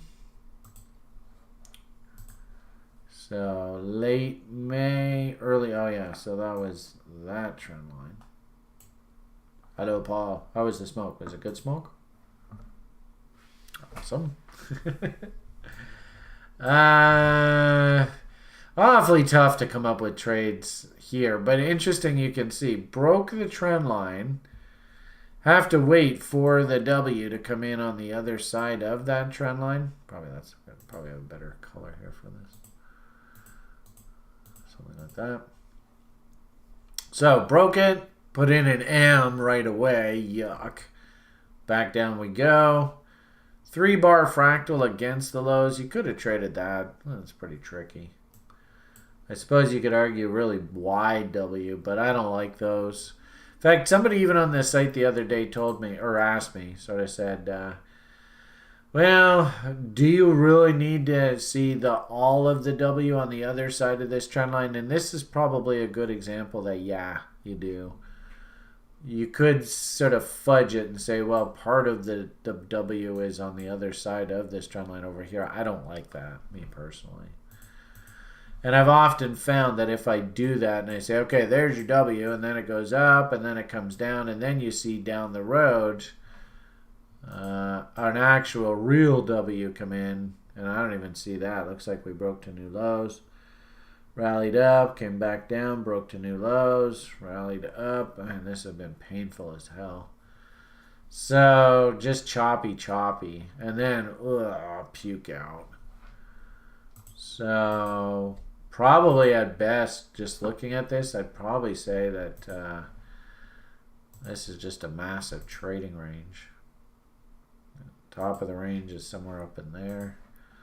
Bottom end of the range, probably actually against those lows there. And probably just choosh. And sure enough, lots of fight there. I sure would have liked to have seen. And it tried to right in here. I suppose maybe you could have taken a shot there, but man, it just didn't work. Yeah, I don't know. This thing and I don't think if the ETC is really part of the DeFi story, and it was all that DeFi that did well here, like Mana and stuff, right? They all did well here into that November peak. But there was just no rally on this stuff. So, I don't see anything here. It's just a big mess. Now, over here, this is looking interesting. Remember, we had originally said, and you can see I already was drawing sort of foggy boggies off of here. I think we said this was our Benkoff check right down in that area. So that's probably the area I'd be like, that's value. I suppose if you did a fib off of the entire range, 78.6, you know, Brian loves that level. There's 88.6. That actually is a tag of 88.6. Probably, you know what this reminds me of is, you know, it's funny how we mentioned Simon there earlier. I often tell people it's a really simple strategy. Anytime you see any of these cryptocurrencies lose more than about 70 to 80% of their value, that's why I like 78.6 so much. So there's basically 80%. He just tells his audience, look, just get in there and buy if you like it. And I think he's really talking more about Bitcoin. But same sort of logic here. You know, if you put yourself on a dollar cost averaging plan down here, little old ladies, nanny nibbles, all that, I really wouldn't have a problem with that. Just understand, you can see, look how long this took, right? This is the definition of a saucer bottom, if there ever was one. So, and they always say the longer the channel, the bigger the run. So this is a pretty darn big channel, right? I mean, basically it started from about there, right? There's the double bottom. So you can see how long that channel was. And actually, it's kind of weird. I don't know how to do this, but on TradingView, I don't know whether they have actually. There's probably a tool that on here that you could do. But I know that they have sort of this funny arc thing. Oh, where the hell is it? Yeah, I think it's this thing. So we should be able to like draw that distance. And you should be able to create, oh yeah, so you can see how that's an equal distance going up. And what a surprise, look at that. Isn't that cool? So, in a weird sort of way, you could kind of get an idea based on the fact that this channel was so long where it was ultimately going to go. That's actually a pretty cool study. So, if anything, all of you should now be going, so what you're saying is if I find, oh, actually I just did it that way. If I find an asset that's been stuck in a narrow sideways channel forever, the odds of me being able to go get a Lambo if I go and play the breakout are probably pretty good. And the answer is yeah. I mean, that's not a bad illustration. In fact, there was one last time. I don't even know if this thing's even on the board anymore. But there was one Verge, and I made a joke, but the problem is probably the data is probably not even around anymore. Maybe if it's on like Polo or something. This was a really fun one to trade last go round.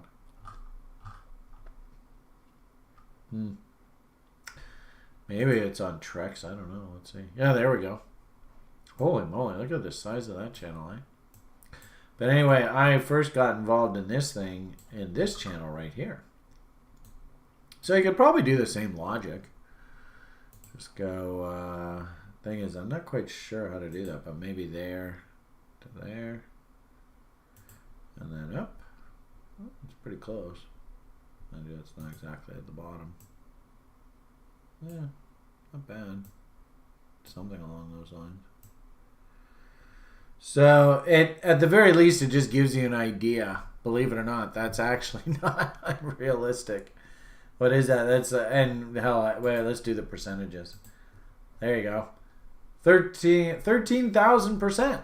So I don't know. Is that a tool that you can start incorporating into your analysis? Just try and hunt for these names that have these absolutely insane long channels. So it is kind of interesting that this thing actually is doing that right now. Now, actually, they started to break it out here. Now, it's interesting that it totally backed off.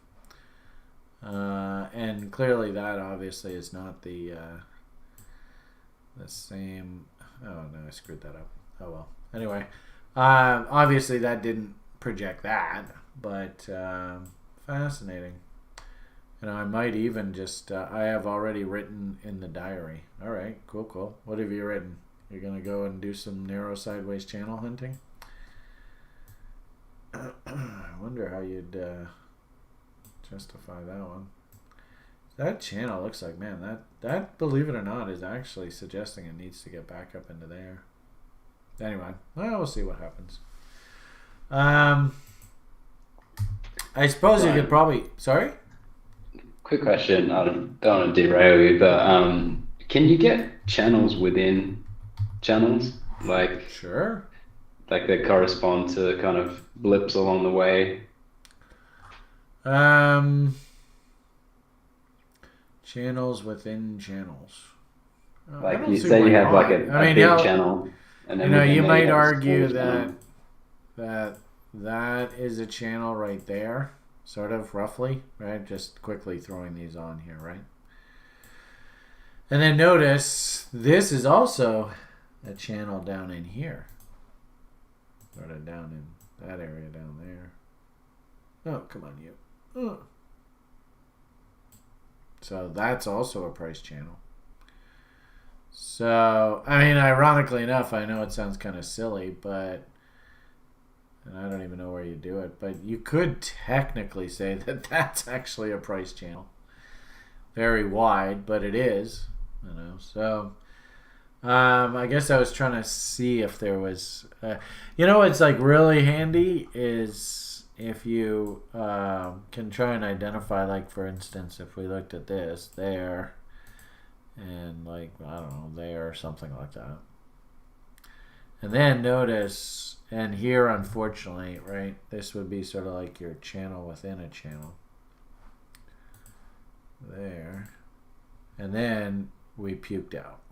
So you could say that actually this is a failure of this little channel. Then it tried to test the top of it, and then it failed. That broke this bigger channel. I mean, ideally, you would like to do the channels right off of the highs end of the range, right? So, but I think you could say that this is a little channel within this bigger channel, and then when both of these failed, that's actually more bearishness. I actually like the idea. Could you project shorter price objectives off of those smaller channels in the? Yeah, I don't. You know. Probably you're better to, if you see this kind of channel here, for example, I would recommend that you actually do something like a chaos theory, which now gives you an upside objective there. And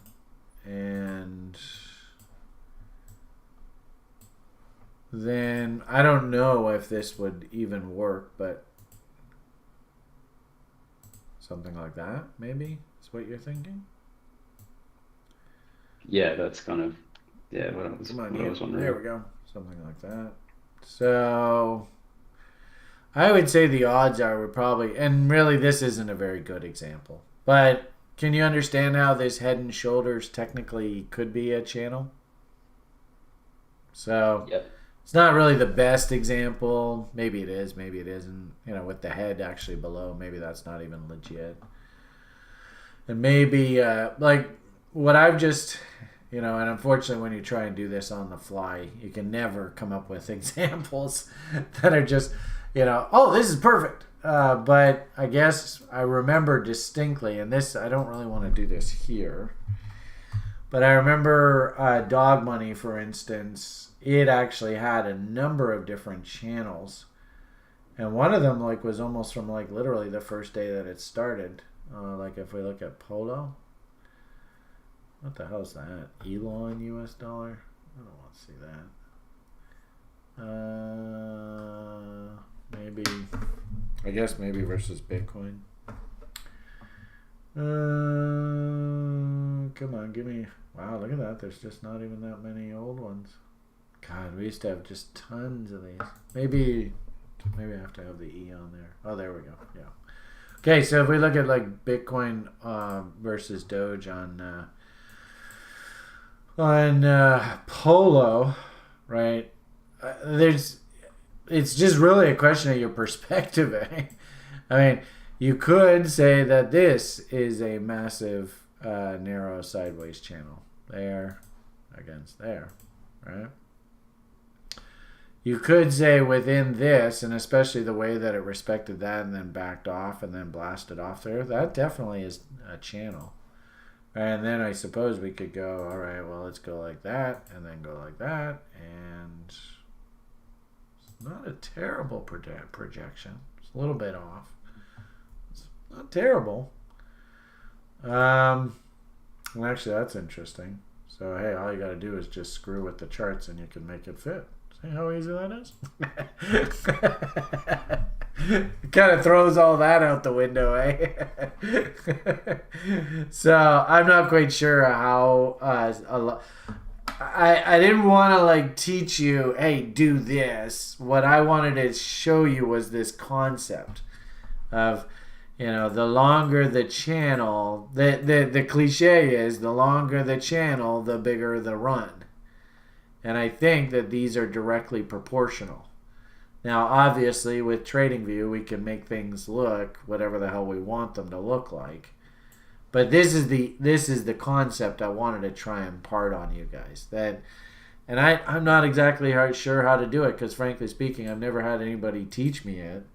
And half of the stuff that I teach you guys is sort of like self-taught over the past 20, 30 years. But there's got to be some sort of math or some sort of logic behind this. I suppose when you do the auto setting, right? But the problem is that sort of sets it to that, eh? And now I'm just zooming in and out just to try and fit it. So I don't even know what the hell this tool is. I just grabbed it. I thought it was kind of a cool little sort of way for us to demonstrate. But this is what I'm trying to impart on you guys. Is I know there's some sort of correlation between your length of the channel and then how big the blast off is eventually. And so really what we want to do, if you guys want to get rich from this, is you want to hunt for these ideas that are just bumping along these channels forever. And I hate to say it, but this actually was a great story because it had a really cool community behind it. And the community believed in crypto. And they believed in this sort of decentralization of authority. And then who comes along and he completely corrupts the story. But he knew. He's like, holy crap. This is a asset that is really well distributed across the community. I mean, there are tons and tons and tons of diamond hands in the Doge community, and people believed in this story. You want to see what Dogecoin is to me? Where the hell do I have that?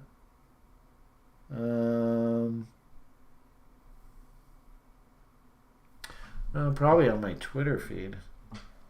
Anyway, we don't want to get too off on this. The point is I think Alan saw an opportunity. He knew this was well distributed. This was perfect because as soon as he stepped in and he just let his bots loose, he knew that there was a hell of a lot of energy. Like, I don't know whether he knows. Excuse me. I don't know whether he knows anything actually about the community at all. But if you just look at a price chart like this, it's a pretty well-defined channel. And of course, before he pumped it, it looked like that. So I'm sure his algorithms and stuff looked at the market, just scanned the whole damn market and said, well, what are the names that are sitting basically in the bottom of channels, right? So just like you said, can you see how this technically could be a channel going back right to day one, right? All the way back here, which is basically a trading range. And then, just like you said there a minute ago, well, technically couldn't this be, couldn't this be a channel within a channel all the way down here? And then we got down into here right against all of these old lows. And then look at this cute little channel right in here. So could have been a bunch of channels in here. And then, all you needed to do was really just release the energy. In our level 2 program, we teach point and figure charting. I don't know whether I'm going to blow up the system doing this, but let's see what happens. And in point and figure charting, what you want to do, that's not going to work too well. Darn.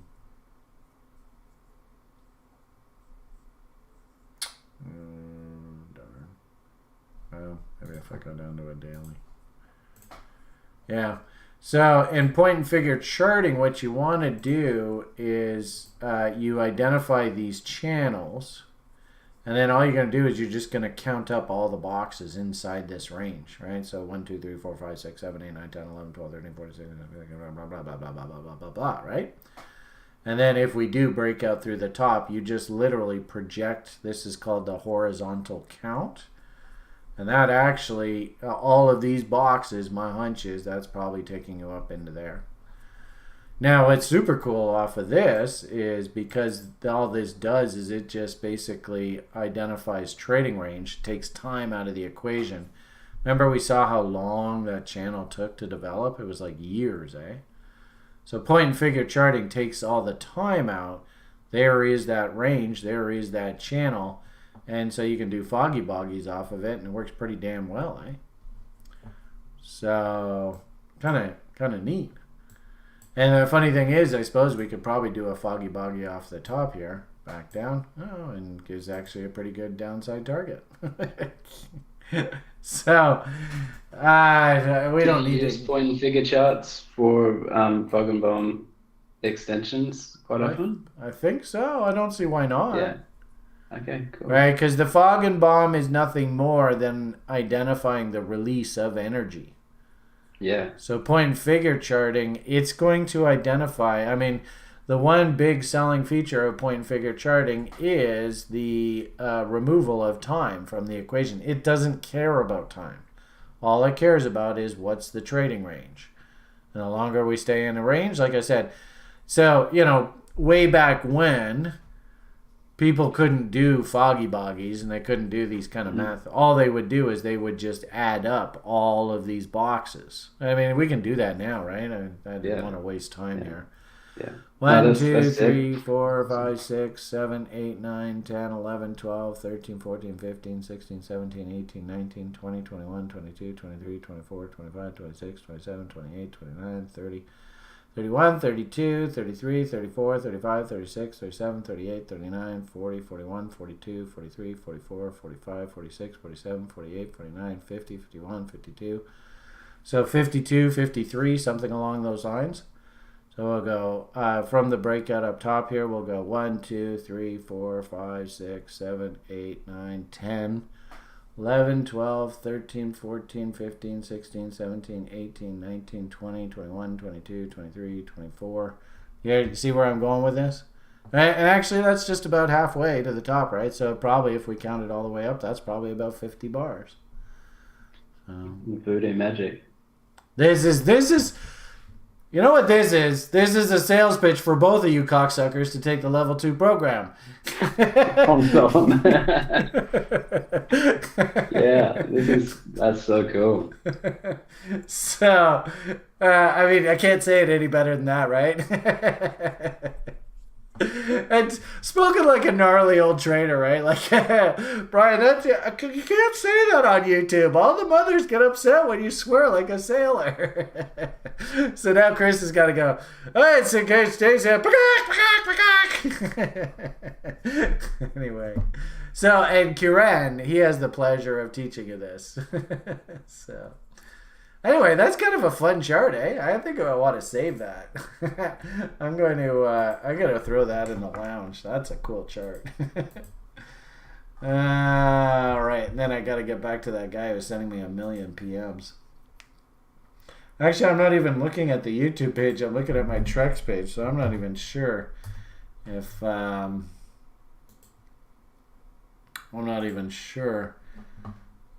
where are we here? Boom, there we are. Hey, so I hope you guys enjoyed that. Need to get a Meow Starlink. You're right, Josh. That would be cool. Yeah. Okay, good. Well, you guys are catching on. See some of my funny phrases over there you guys are reciting. So.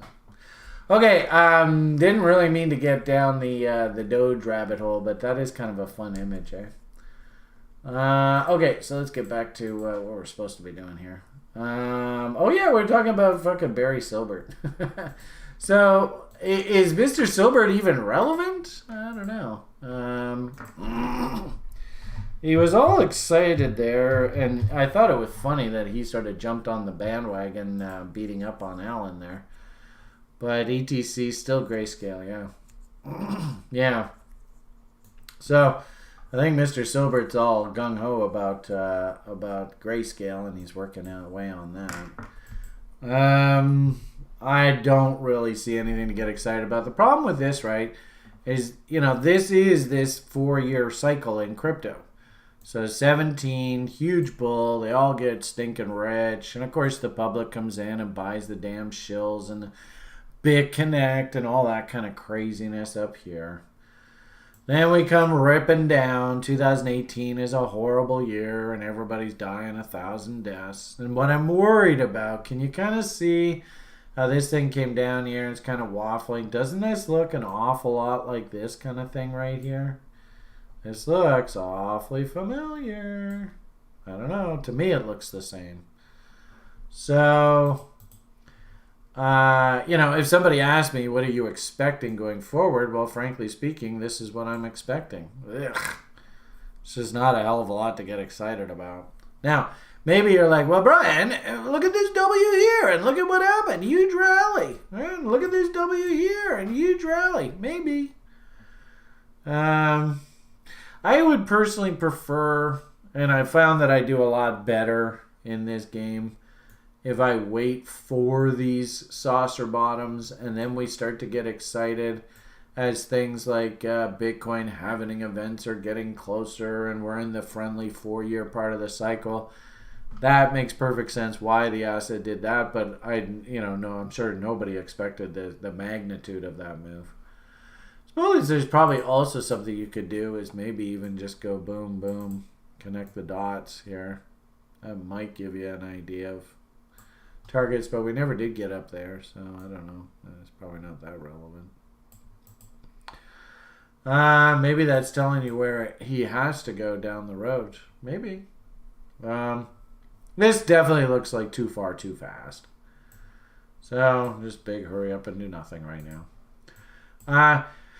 Could you make the argument that you had location? Yeah, I think so. I mean, it's definitely cheap. It's definitely come off its peaks. It looks to me like we're just too early. They often call these things saucer bottoms because it often looks like a saucer. So does that look like a saucer bottom yet? Have we actually started to base and then start to sort of work our way up yet? Like this kind of stuff? Not really. Yes, there's a bottom there, so that's good. If you wanted to risk against that, okay. I mean, basically, this looks like it is a reload zone.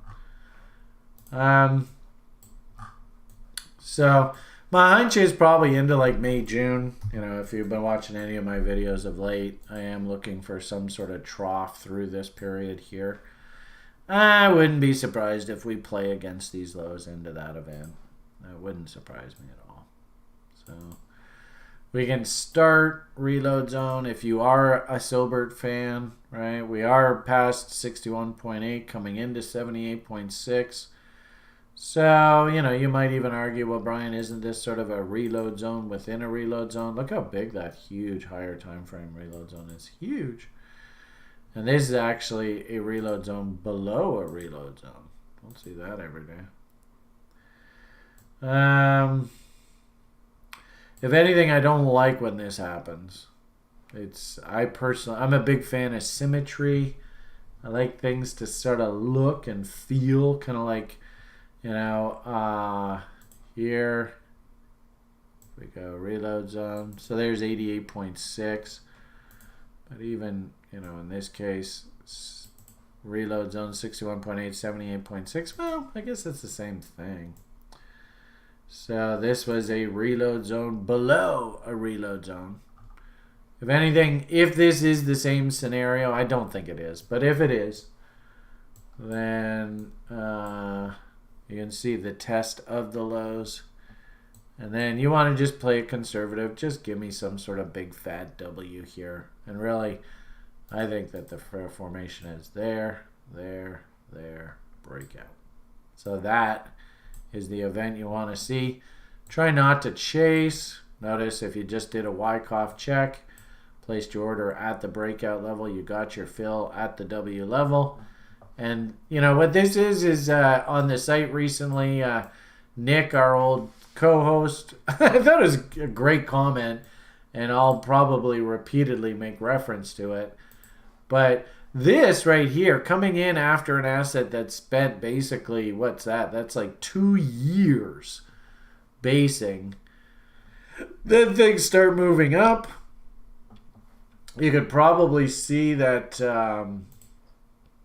if we change this to a weekly basis, the trending moving averages, which I like to follow just to keep you honest on the weekly basis. When they actually turn positive, then we like to affectionately call this it's back into easy mode. So my hunch is the weekly moving average relationship, our commodity trend survey report, how it gets bullish, probably turned up through here. So where's our moving averages? That's weird. Didn't I just have that on the screen? Wow, that's bizarre. What happened there? Now I'm going to have to go and put all that crap back. What did I do there? I must have erased it. Oh, there they are. Yeah, I guess I must have erased it. Okay. Oh, so there is the moving average. Okay, let's try that again. Sorry, everyone. Okay, so this is the 13-week and 13-week EMA and 30-week SMA. And I personally find that these are great moving average relationships to kind of see what the institutional players are thinking. And ideally, as I said there earlier, our co-host said he only wants to really trade in easy mode. If you see the blue line is below the orange line, that's hard mode. This is a bear market. And you can see it's pretty tough. Transition to back to bull, then back to bear, then back to bull, then back to bear, then back to bull. And then remember we said we start getting our weekly breakouts here. And you can see the moving averages are sitting very comfortably bullish right there. And there's that buy level that I talked to you just a moment ago. You work your bid. You could work your bid at the moving averages. What do you think the odds are that this is a reload zone? It's probably Paul's 61.8 to 78.6. Anywhere in there. That is the definition of easy mode. So, ask yourself, does the market look like this? Did we just get a bullish fast moving average cross on big fat weekly W's, and markets are confirming the W's and then coming back and doing Wyckoff checks, Benkoff checks against the breakouts in reload zones, setting up your no-brainer easy mode trade? Does the market look like that right now? I mean, you tell me. We'll leave this open to the YouTubers. Are these moving averages set up bullishly right now?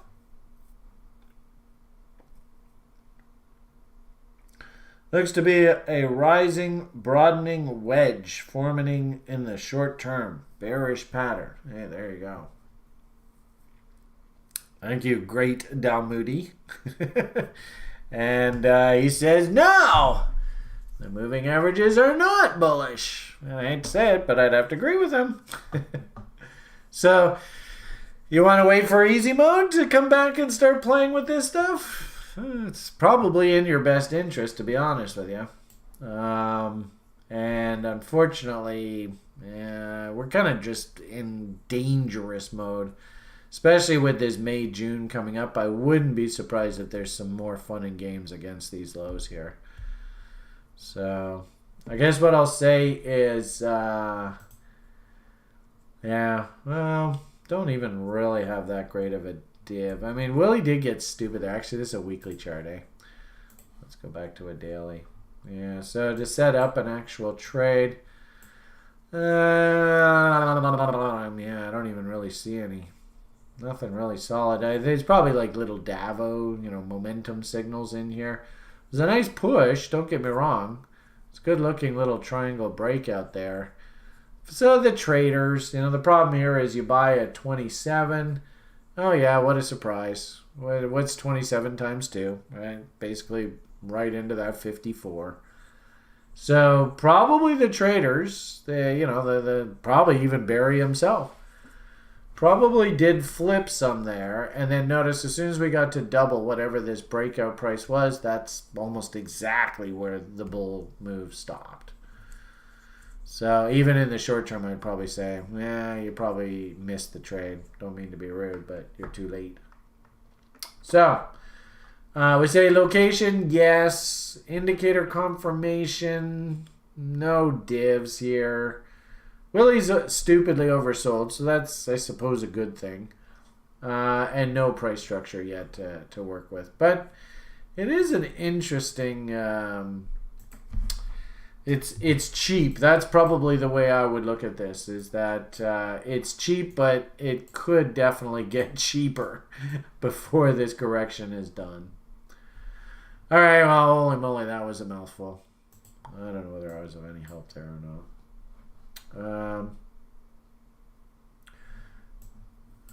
What do we say here? Copy link to chart. So I'm going to say there is the chart, and we're going to say yes, but no, and no, cheap, but it could get cheaper before correction is done. Well, that's not bad. Yeah. Yeah, I think that's probably pretty good. Okay. Next one, VE chain, vet chain. Don't know what this is. Let's see what we got here.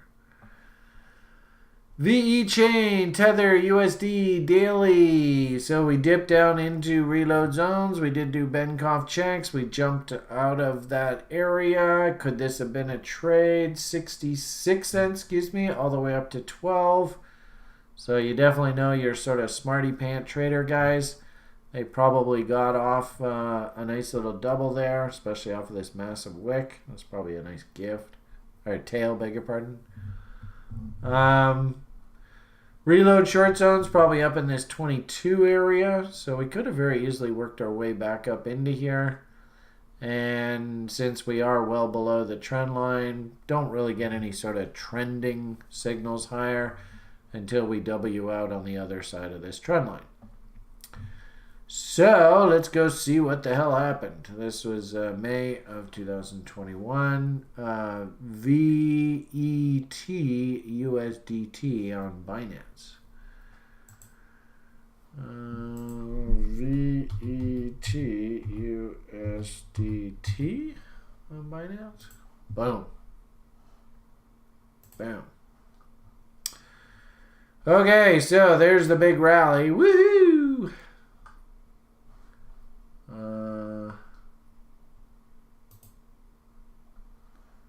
So April, May 28. So April, May 28. So we never did break that high. So our chart looks something like that. Oh my goodness, look what time it is. I totally lost track of time. We've been going for 2.5 hours here? I don't even remember that. No wonder Paul's left. You still here, Paul? I'm still here. Oh, right on, dude. Awesome. Suppose the kids are going to start waking up. You got to get them off to school soon, eh? Yeah, very soon. All right, so there's your Benkoff check level way down there. That's probably value if there was any. We said that there was a little trader gift there. I think that's probably accurate. Came right back down to lows, rallied up into the highs, and of course I don't like to take this trade. I would prefer that you wait for some sort of W on the other side of the trend line and notice, man, this is just all over the map here. So you could have bought that, and you'd be like, "Oh, look at Brian, I'm the shit, right?" And then, oh boy, here comes a W. I'm gonna bot this out, and then bang, see you later. Kind of vicious. Then more lows. Oh my goodness, this is just terrible. Then rallies back up to new highs. Interesting, like we said there earlier. I wonder where the reload short zone. Ah, there's Paul. Oh no, Paul didn't get a trade off. No, I beg your pardon. So, boom. So, just missed Paul by a hair. I don't understand why the market actually stopped there. I don't see any logic behind that. Maybe this was like a little foggy off of that range there.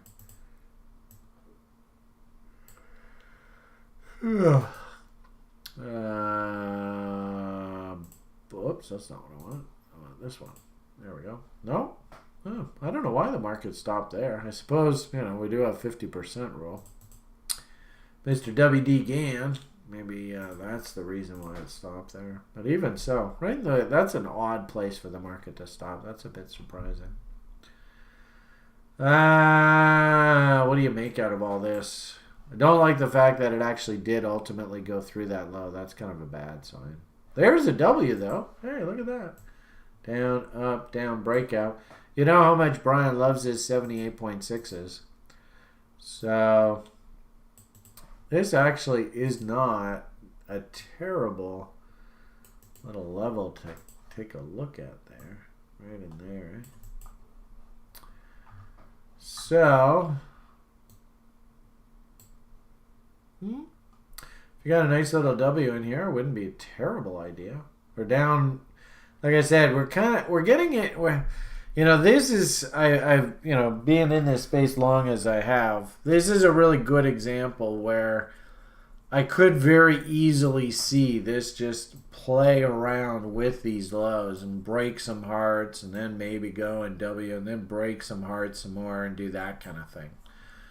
So this is why I really like that sort of nanny nibble little old lady approach to risk management. In that we're definitely down at the bottom end of the range. And that's, we've broken this primarily downtrend line. I'd probably say there's a second one now, this one here. That's also been confirmed too. So yeah, that's probably legit. Interesting enough, buys down here at about a nickel. You should be able to get the double off, which is basically like these guys here. Buy here, sell half on a double here. Buy here, sell half on a double here. So they were able to sort of churn free positions out of this. I don't mind if you want to maybe think about coming in and nanny nibbling down in this area. Location's okay. You're not chasing. But is this like a strong momentum trade right now? There's nothing momentum-wise to get excited about here. So I would say, probably if we're going to do our little sort of analysis, trade location, check. That looks fine. Not a bad location. Not really a trade. If anything, I would say probably the trade was actually there about a month or so ago. Right off of this turn in here. If you, like I said, you bought it at 4 or 5, 8 or 9, what a surprise. So that's basically, that was that trade. And that's the same as this guy here, bang, bang, this guy here, bang, bang. Probably even this guy here, 8, did it get up to 16? 18. Oh, what a surprise. So that's that. So I don't think that there's a trade here now. That's done. And if anything, you got to wait for the next W to come in. So location, check. Indicator confirmation, no. And price structure right now, no. So it'd be interesting next time we look at this, does a W come in here without breaking the new lows? If you wanted to quote unquote trade this, that's what I would be looking for. So I'll say trying to find a bottom. Looks very manipulated. Sorry. To me, that kind of does look like this. I get rid of. Because of all the very precise doubles off of each of these, this to me looks like these are manufactured trades. I don't know anything about the internals of the story or anything, so I can't really comment on that. Okay, I don't want to talk here all night. I've been here 2.5 hours, so my apologies. Didn't really get a heck of a lot done, but we did look at about 4 or 5 names here tonight, so it's not bad. But I should probably try and refrain from blabbing on endlessly about unrelated issues in the future. But I am feeling a little bit exhausted right now, so I think I'm going to probably call it a day at that. Thank you very much, Paul, for participating and sharing your nice little swing trade there on Bitcoin with us. I really appreciate that. And also, too, good lesson on him hunting his level on Ethereum, but not quite seeing indicator confirmation that he wants to see. Just basically sticking to his plan. You're only as good as how well you can stick to your plan. So thank you for your contribution tonight, Paul, and great stuff. Nice and professional. Really appreciate it. And thank you, Ben, for love your consistency. You're here night in, night out. In fact, actually, there was one night that I took off, and you were like, "Well, dude, come on, let's go." So, really appreciate that. I've had a few off, but yeah, appreciate that. Okay, all right. Well. And good conversation with you guys. Really enjoy the company. And hopefully, maybe even that Dogecoin and the point and figure chart. Hopefully, I've given you some stuff to chew on that maybe you had never seen before. So yeah, something new. Yeah, it's good stuff. Okay, Crypto Chick. Hi there. Why do you use Tether as to USD? Question really is, when you look at quote-unquote USD, is that a manufactured quote that you're looking at? And a really good example of that is something that kind of surprised me recently when I was looking at Luna. Luna has this USD, and it's like calculated by TradingView. And what's really weird about this is you can actually change the time frames, and highs and lows that were on the previous chart mysteriously just disappear. So it's like, wow, what the hell? So be very, very careful when you look at these things versus USD, and if they say things like calculated by TradingView.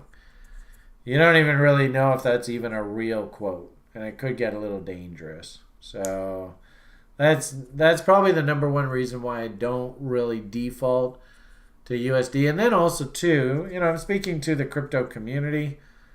You guys are in love with this Tether thing. I'm not quite sure why, but I think it's like Binance sort of fell in love with it. And there were guys in years gone by. Remember that Bitfinex guy who was totally convinced that the whole damn thing's a fraud.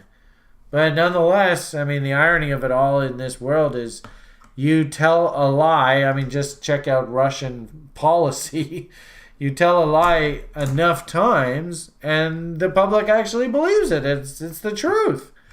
So, you guys all like the USDT, and especially when we were dealing with like Binance because they love it so much. We often defaulted to doing the analysis versus USDT. Would I personally prefer to use USDT? Not really. And, full disclosure, I'm not really quote-unquote trading crypto itself that much anymore. I used to be very, very active in this space. But as you probably know in my Twitter moniker, and actually I started the conversation off tonight with this, is I gotta say, I've been in this space 8 years, and now seeing the latest bullshit. Most of these kids in this space are, well, no, most is not the right word. There is a very, very large portion of the kids, and I call you kids because basically this guy is young enough to be my son. I mean, my son's 21 years old. So most of the kids in this space, I think are full of horse shit, and half of the time they're lying.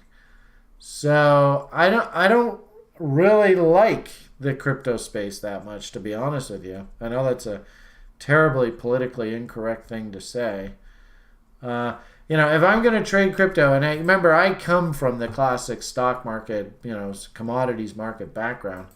So if I'm going to trade crypto these days, like leverage trade, day trade, that kind of stuff, Although I can't see it on my screen. Actually, this is the wrong one. I'm going to primarily be active off of things like the futures platforms. Where the hell I put that?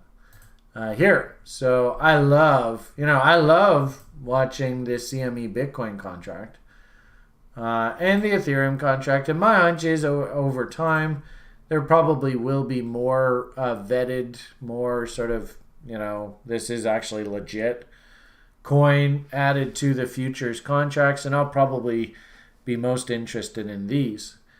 And make no mistake, TRI has a very, very large presence in crypto, but Sjord, sort of 1/3 of the TRI partnership, he's quarterbacking TRI's crypto sort of exposure now, and he primarily does it all through DeFi. And I gotta say, the guy spends probably half of his time stressing about all the rug pulls, are these actually really stable coins? What's the legal position? What are the tax implications? I mean, it's a fucking headache to do this quote unquote correctly. And follow all the laws and all the legalities. And then, one jurisdiction says we're going to ban these guys. And then they come back and, oh, no, actually we're not. And, I mean, frankly speaking, it's just more headache than it's worth. I'm a trader by heart. I love charts. I love entering buy orders, entering sell orders. I don't want to sit here and think about, oh my God, is this exchange even going to be here tomorrow? Then I don't want to run a business that's based around that. Now, you want to go and buy your Bitcoins and put them on your cold storage wallet and take them completely out of the ecosystem? I love that. Awesome. Perfect. Great. In fact, that's exactly what I've done for Liam. And I have never touched that wallet. I just don't ever look at it. It's not even on my mind on a daily basis. They're Liam's coins. I'm totally happy with that. There's nothing wrong with that thinking at all. But I think I would prefer to download the management and this sort of finessing. I mean, just this last cycle, I think you saw plenty of demonstrations that this is a young space. It is a very dangerous space. You can lose a lot of money really quickly. And I would strongly suggest all of you to be very, very cautious. And especially this next year, right? Let's probably finish off the broadcast with this image. What am I expecting for this year?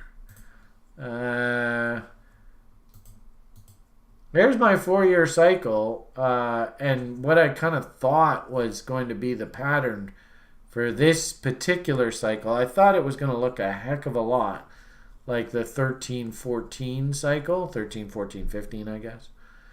And I got to say, other than the fact that the huge pump came in the first leg, and the second leg was not the huge pump. It was a muted move. Other than that, this looks almost identical in my eyes. And I would fully expect that into the end of 2022, into the beginning of 2023, we find our ultimate bottom for this cycle. And it would be at this point, that's when I'll be like, all right, it's time for us to go back. You want to start nanny nibbling. You want to start dollar cost averaging. You want to start, finding stories that you really like. And this is exactly what I told everybody in the community today. Take the next 6 months. What's 6 months? I mean, come on, 6 months? Take the next 6 months and just do some research. Pick like a half a dozen names that that they're working on projects that are going to come to market in the next 2 to 3 years. And just really get to know those names really, really well. And then, of course, when, in these shows, Kind of like what we saw with like the ETC and stuff.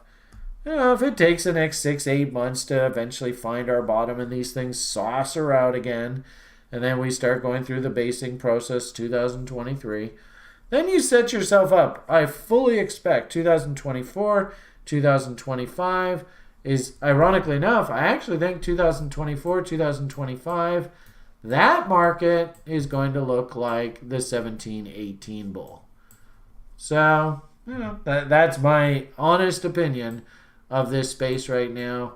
And unfortunately, we're in the period of these 4-year cycles where all the really nastiness, all the horrible stories about the insane theft. I mean, like, this is $1 billion fraud, and it's still going on. That's what's incredible. So, yeah, I think the futures, believe it or not, I actually think that these CME futures, especially something like Bitcoin, I think Bitcoin has been accepted by the institutions as a viable hedging instrument against the horribly corrupt fiat money system. Absolutely, without a shadow of a doubt. In fact, I don't mean to be rude, but I actually think Bitcoin was created by George Bush Sr. Maybe not him himself, but he was the director of the CIA for a very long time. And I think that H. Ross Perot embarrassed him immensely. Bill Clinton was a laughable president at best who enjoyed getting blowjobs in the White House.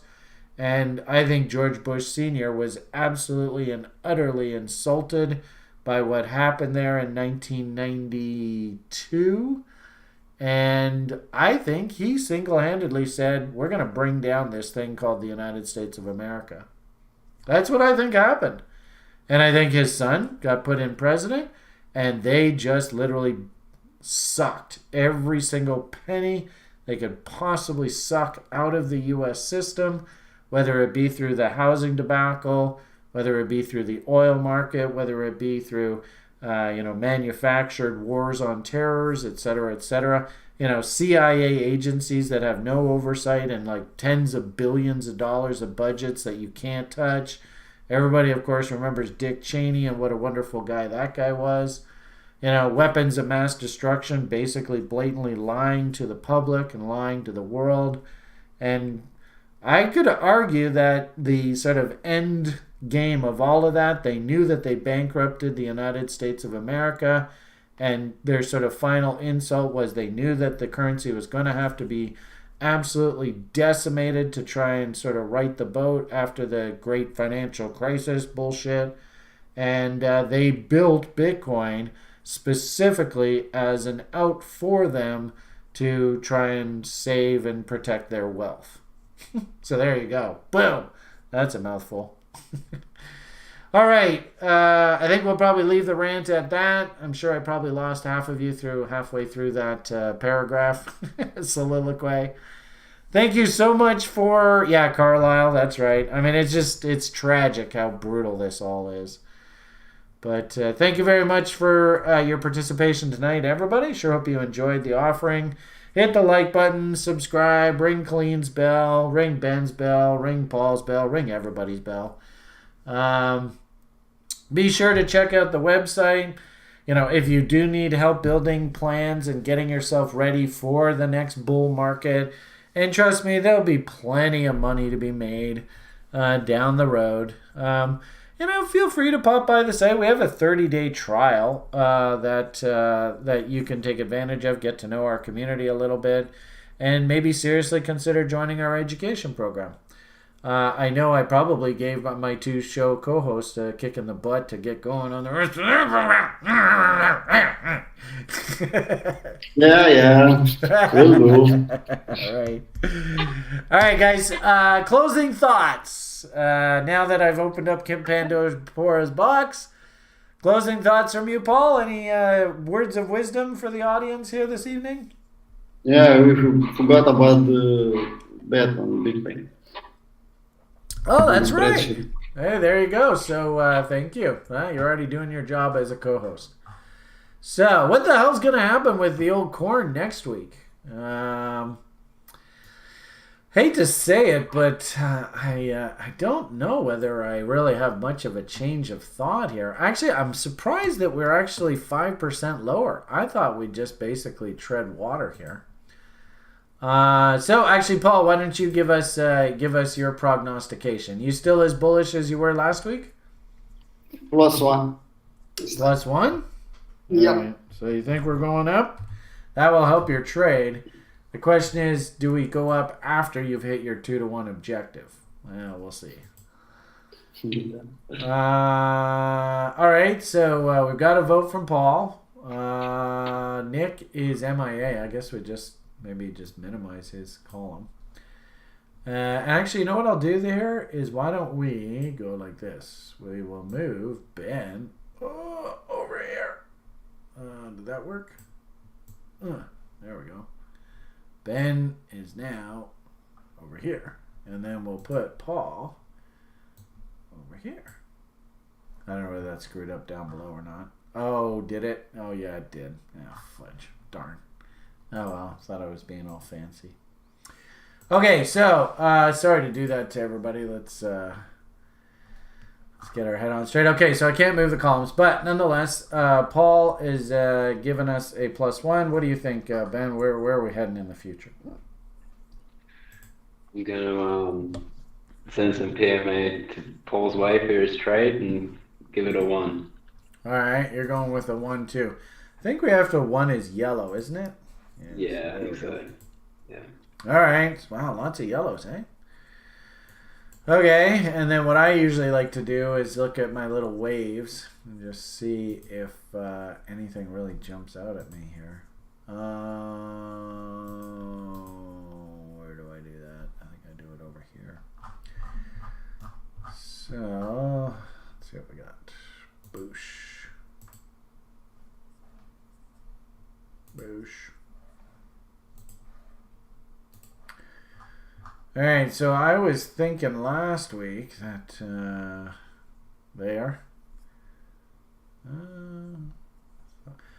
thought actually we were going to get a bid up, but we had that trough, then we had like the move up here, and then it just stalled out. So actually, I guess we have like contradictory signals. We got one wave going up and one wave going down. So, next one for me, I will say, actually, you know, I don't want to, I think the statistical odds that we are going to be higher, I think we have to actually come up against this megaphone top up here. So, I don't know, you know, a week from now is so long, but I get the impression actually we're going to be on an up note. So we're also actually pretty close to the bottom of value. Well, maybe not. Yeah, we are. We're pretty close to the bottom of value, even just for this range here. So, geez, I believe it or not, I actually think we could work our way up here to like 41, 42. So that's like 2,000 or 3,000. So that's like, God, I don't want to say a big fat +2. I'll be conservative and I'll say +1. So isn't that interesting? We're all going to be +1. Oh, God. Is that a potion for disaster? All right, well, Nick, officially in the noose. We're all going to be the same. Is that optimistic thinking? Anyway. A nice inside war on daily, just confirm. Yeah. The problem is a week from now, eh? When's the Fed meeting? Because I think we rally into the Fed meeting, but then I think we're gonna crap out on the other side of it. That's actually, I started off the show tonight. I wanted to find out when the hell the damn Fed meeting was. So where is that Fed meeting? Actually, here, why don't we do? We'll go. Interest rate decision on 4 May. 4th? Yeah. Oh, Jesus. Wednesday. That's not good. Exactly after, before the 4th. Oh, Oh, yeah. really? So it's a Fed interest rate decision. There it is, eh? Yep. So, and this is Wednesday. Oh, damn, that's a bitch. Because I think we rally into the meeting. So if we had the meeting before the meeting, I think we're going to get that huge rally. But I think the market's going to get absolutely smoked following that meeting. So what the hell do you vote? Okay, well, we'll go with 1. And I'm just going to put here 1, and I'm going to say bull into Fed, bear after. Because I'd be curious, because I think you're going to see the market come off. And I wouldn't mind just having a note of that and to see if I'm even close. So, anyway, we'll see how it goes. All right, so there you go. Thank you for reminding me to do that, Paul. Appreciate that.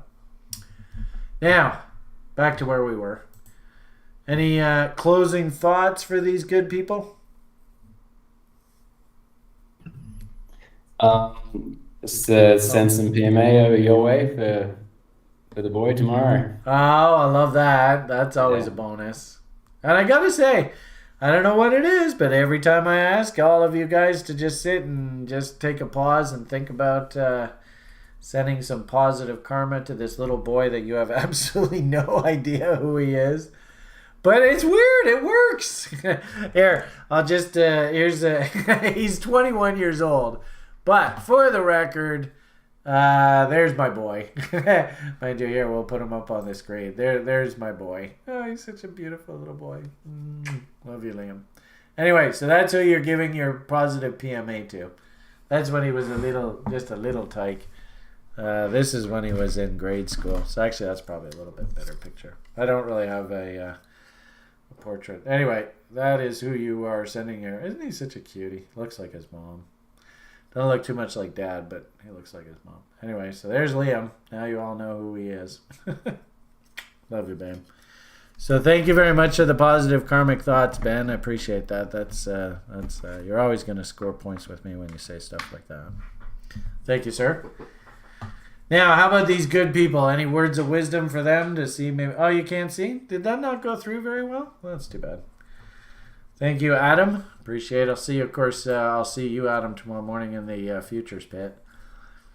All right, last chance here. Paul, any words of wisdom for these good people?